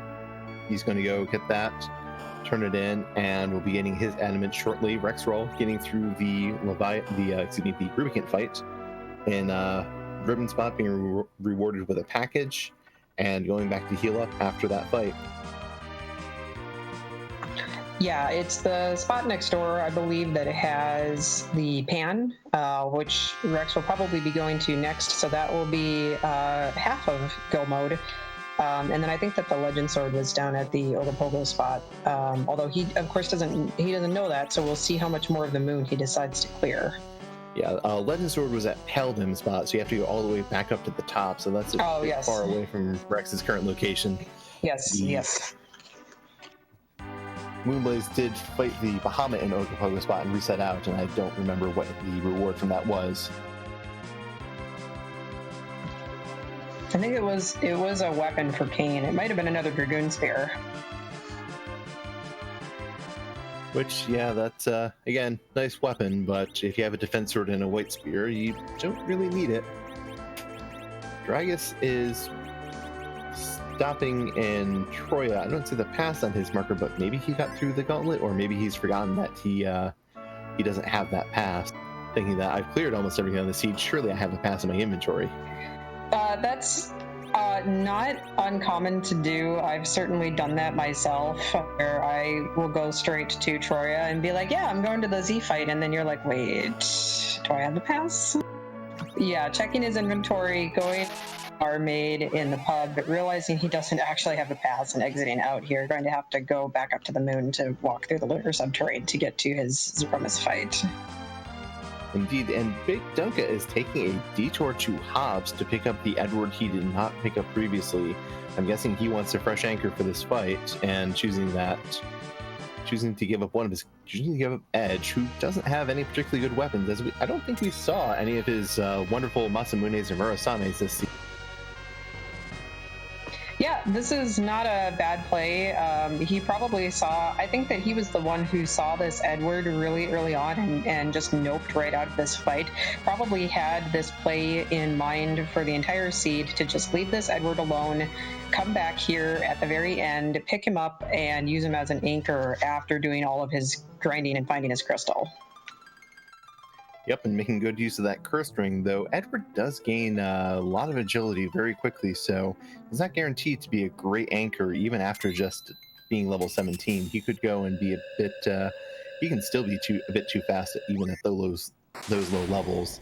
The curse ring should probably help out on that front, but it might have been worth it to go and kill him off. We'll see how things go for him in the Z fight.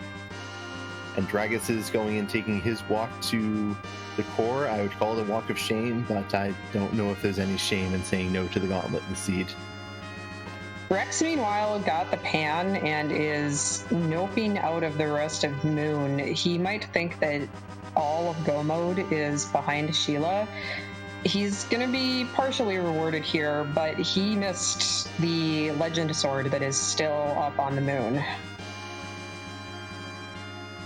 Yeah, that is an unfortunate turn of events for rexxraul. He'll at least be pretty quickly informed of where the Legend Sword does not lie, as there's not much else. Well, there's nothing else on Earth for him to go and check. But bigdunka is going and forging his crystal now, and he has a pass, so he will be able to go straight to Zeromus and fight Skarmus.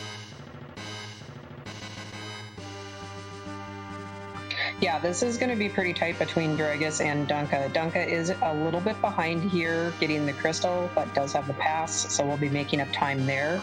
Whereas Dragus is having to walk, so they're probably going to be going into this Z fight pretty close together here. Meanwhile, Rex hitting Young with that pan, going to be getting the hook here, so is probably going to be turning in that rat tail to get the Stardust Rod. But then it's going to go up and talk to Sheila. We'll get the Adamant, but still has to go find that Legend Sword.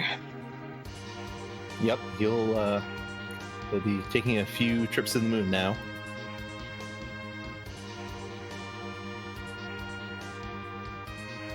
Dragus, and looks like Dragus got the crystal first, but bigdunka is going to get to that fight almost at the same time, if not a bit faster, just because of he has the pass and he can go straight there, and Dragus is still running.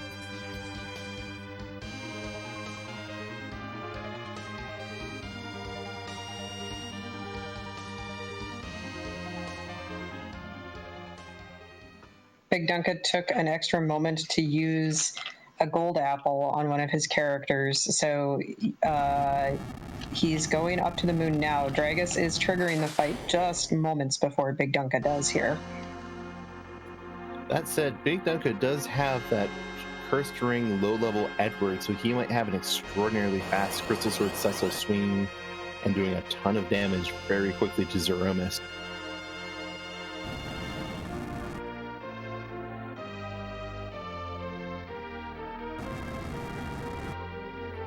Meanwhile, Dragus has a definitely very respectably leveled team, though his Forum is only at 1800 HP. I hope he doesn't have to take many, if any, full-powered big bangs with her.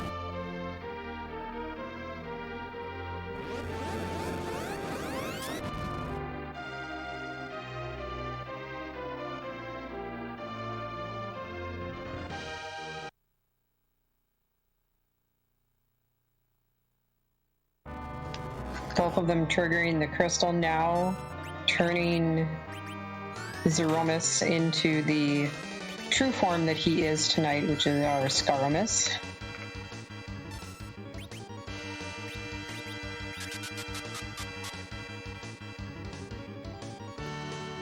Dragus throwing a Soap Up to go and trigger the counter nuke and slow down Zeromus to make him a bit less fast.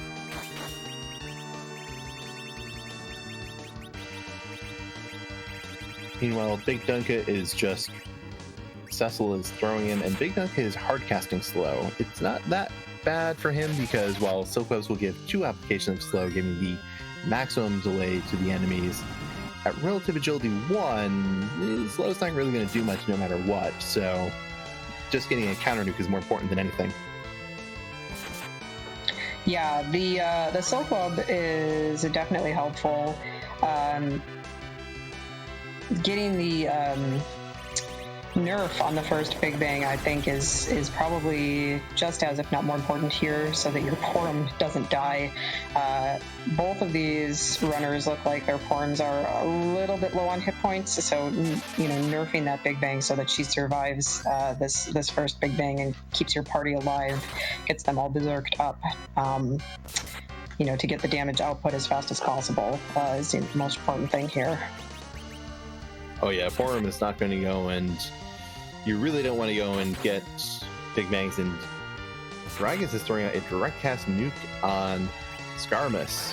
This is a little risky because if it's mistimed, which it's very hard to go and time proper nerfs, this is not going to nerf the Big Bang, but it is going to go and get a counter nuke out, which can be a bit shaky.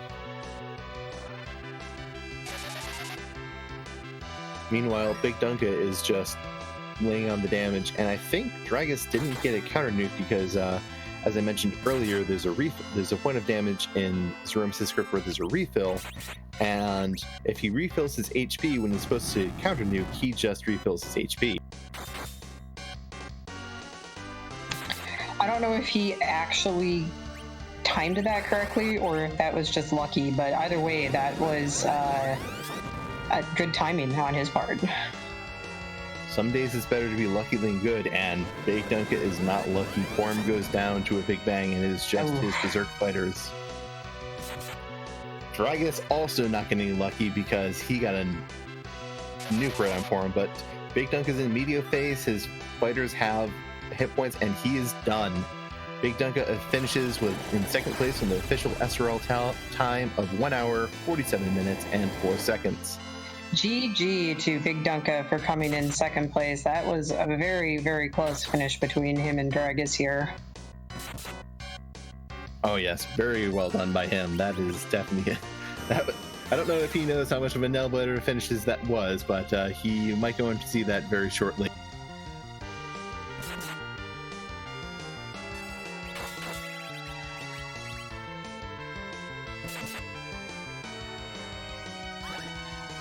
Dragus is going to be cleaning up this Zeromus fight pretty quickly, I think. Meanwhile, Rex did go and get the adamant from Sheila, and now is in the Octoman fight, so he's going to be getting the Legend Sword pretty quickly here, so he's going to be in go mode very soon as well.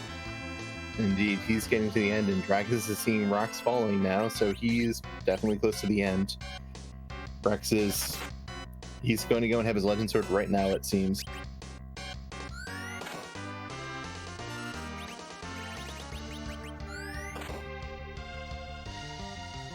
And we are joined by our second place finisher, Bigdunka. Congratulations on your second place finish and GG's. What do you think? Is it kind of a giveaway when you know where everything is a half hour before you finish?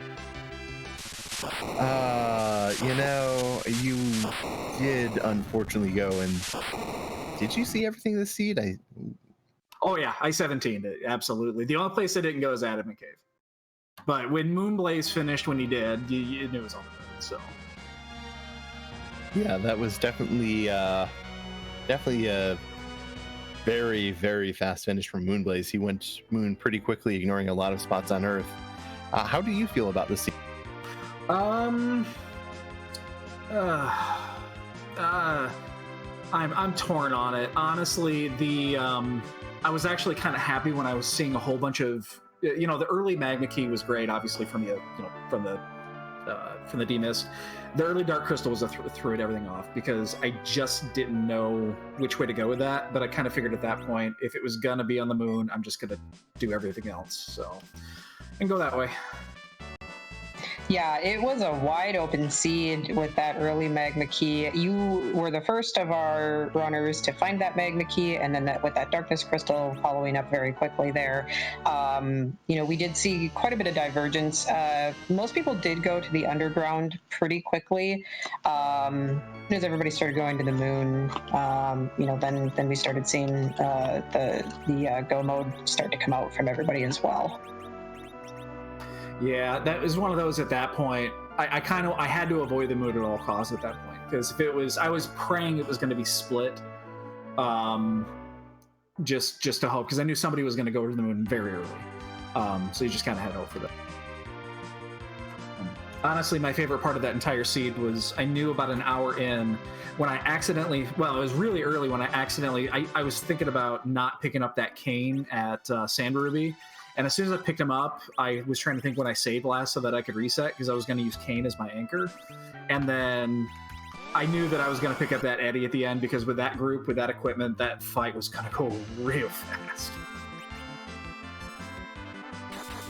Yeah, that was definitely a difference between you and Dragus. Dragus chose not to go and get a new anchor, and you also having the pass gave you an advantage, as he did have his crystal before you, but you had a better set up party and could go to the fight much faster than Dragus could.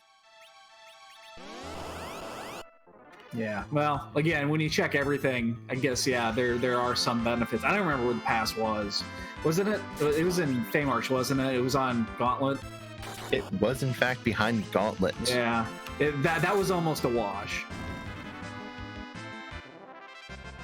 In the end, it did give you that little bit of an edge, because you and Dragus were going into that Z fight pretty much at the same time, so you were able to finish just, slightly ahead of him.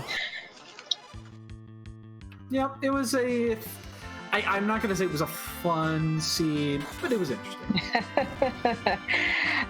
Well, this was your first seed of the league, is that correct? Yes, I got my second one tomorrow.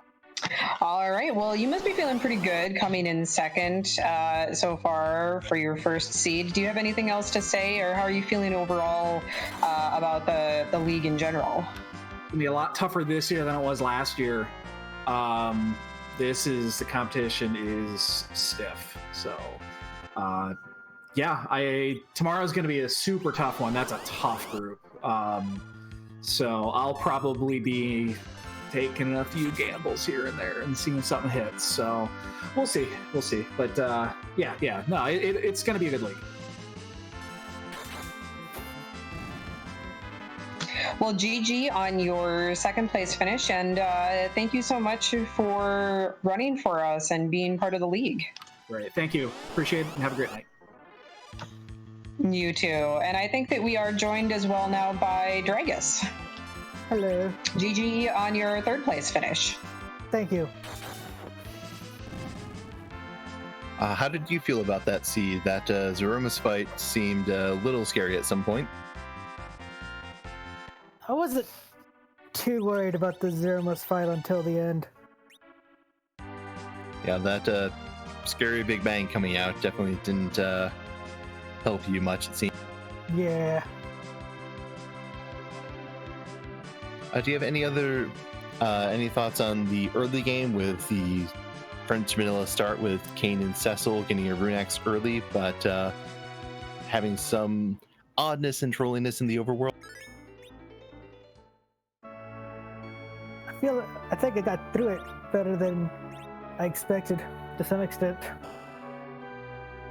Runex Kane getting through a lot of stuff. That it did, and I believe you were prepared when you saw that back attack Wyvern, correct? You had Star Veils for that? I had the Star Veils. How did you feel at that point? It's like, can I get these off? Because that's getting me through this fight. Yeah, you did very well getting through that and not having to reset or go back down off of the mountain to have to, find those star veils. Getting your paladin right away and then being able to equip him with the nice swords that you found as soon as you got that Excalibur and that crystal sword. Those are good finds. And this was your first official match. How do you feel after that? Thoughts on the going into your next matches? Feeling a little more confident. Though I know I definitely got some big names ahead of me to take on. Always good to feel a bit better about these races. They're definitely a scary proposition to go into. Definitely. Well, you did a great job tonight, and GG on your third place. And any final thoughts on the seed or on the league in general?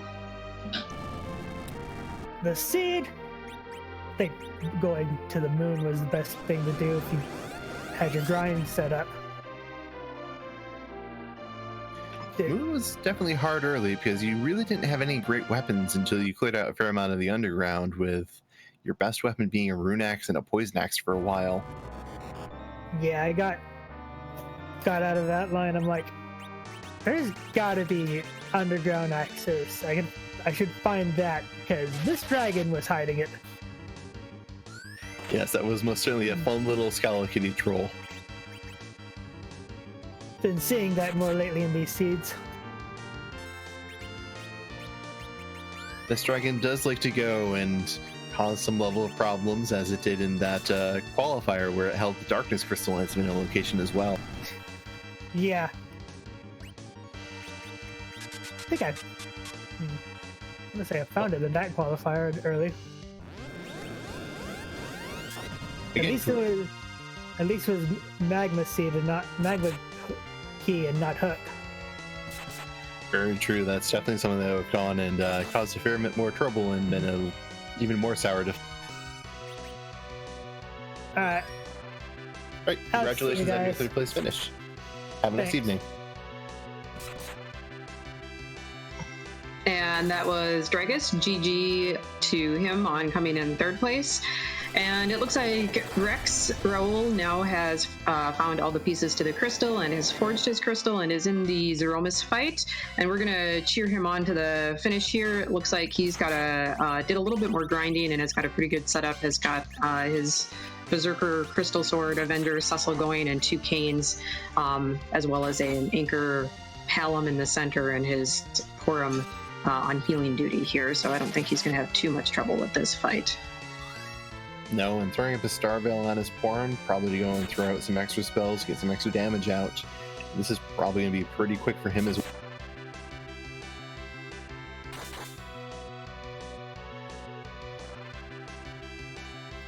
And while we're going and watching Rex's Zoromus Way, if watching these fine runners go and run has made you interested in wanting to race, but are sad that you did not go and get into the highway to the highway to the Zenith Zone qualifiers, or if you're just new and think, hey, this game seems kind of fun, there is another tournament going on the side called the Hopen, which is the Hummingway Open. It is open to anyone who did not qualify to the Highway to the Zenith Zone matches, and if you are interested, you can see more on the Discord.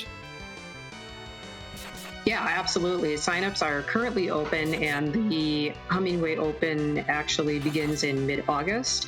It's the same flag set as the Highway to the Zenith Zone, so this very same type of seed that you see tonight. So you still have plenty of time to practice if you're new and want to get some practice time in. And you won't be up against these types of runners. So if you maybe are a little bit intimidated by how good these runners are, don't worry, because anybody who did qualify for the Zenith Zone League will not be running in the Hummingway Open. It's sort of a junior league for the same types of flags. Indeed, and we see rexxraul finish with an official SRL time of 1 hour, 58 minutes, and 29 seconds. Congratulations, rexxraul, for your 4th place finish.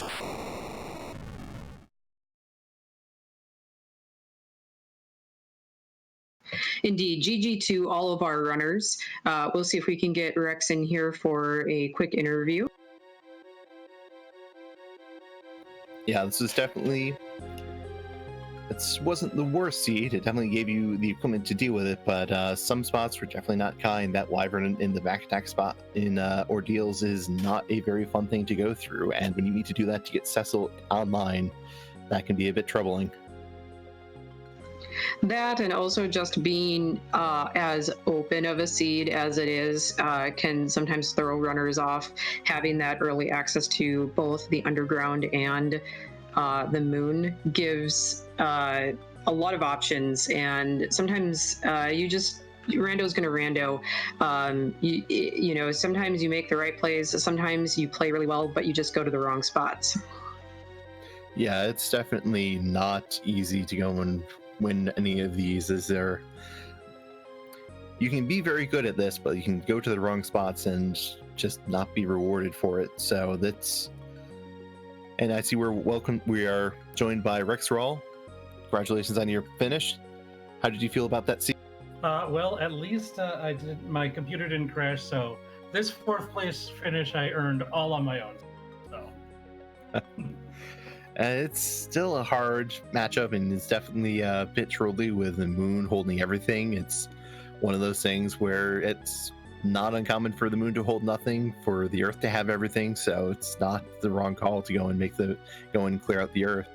Oh yeah, I mean, it's totally a gamble, but it was sort of like when I went down that chain down to the bottom of the sealed cave, which led me to the Baron Key, and I did everything in there, including the Odin spot. And when I saw that Artemis bow at the end of that, and like I got absolutely nothing, no progression at all out of that whole chain. I'm like, okay, well, I guess I lost this race, but that was my gamble. If that had, you know, even maybe one part of go mode, then I would have felt pretty good. It wasn't too long after I did that I saw when Blaze finished. Yeah, Blaze must have routed really well. So yeah, we were just saying that, you know, when a seed is as open, as good, or as much as it is like this one was, where you have early access to both the underground and the moon, you know, it can be anybody's race at that point, because if somebody goes to the moon early and like Blaze did and finds everything, whereas all the rest of you went and cleared out underground, if underground had even half of go mode, it would have been a much tighter race. yeah. So yeah, that's kind of my thoughts too. It's like I don't feel bad about how I played today. I not at all. So. Yeah, no, everybody played great. I think that all 4 of you had very strong plays. It's just rando gonna rando. That's the nature of randomizers and the nature of this type of tournament. Yep. Any other thoughts about the seed or about the league in general? Well, I've got to get luckier on some of these other ones. 2 fourth-place finishes for the start of mine doesn't bode well for the good guy over here. So we'll see if I can get some good routing in sometime in one of these races. I don't know. Yeah, absolutely. When is your next race? Well, I've got one that's still unscheduled, but the next scheduled one I have is on the 7th. Okay, so you've got a little bit of downtime here. You can get some practicing in, maybe watch some of the other runners, and maybe get some tips on how they run if you want to. So GG on your finish, and congratulations on making it into the league. Yeah, I mean, I wasn't really expecting to make the qualifiers, so right now I'm just that I did qualify feels great, and hopefully, I'll get a better showing in one of these races sometime. Absolutely. Well, GG Rex, and thank you so much for letting us restream you tonight. Oh, thank you very much.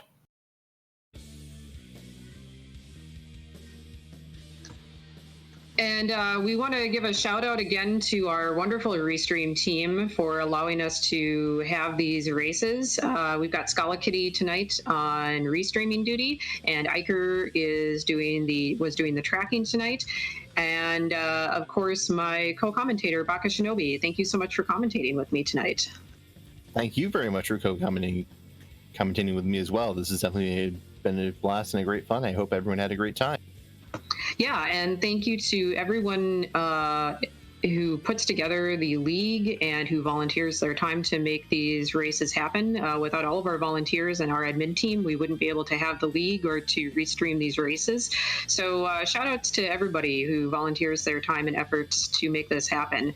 I think now we are going to send you all over to the RPG Limit Break channel, who we partner with regularly, and they are running the Dragon Warrior Randomizer opener. So go give them a watch and a follow, and thank you all so much for watching us tonight. We're going to be back tomorrow with 2 more league matches right here on the Free Enterprise channel, so we hope to see you then. Indeed, have a great evening, and we hope to see you tomorrow.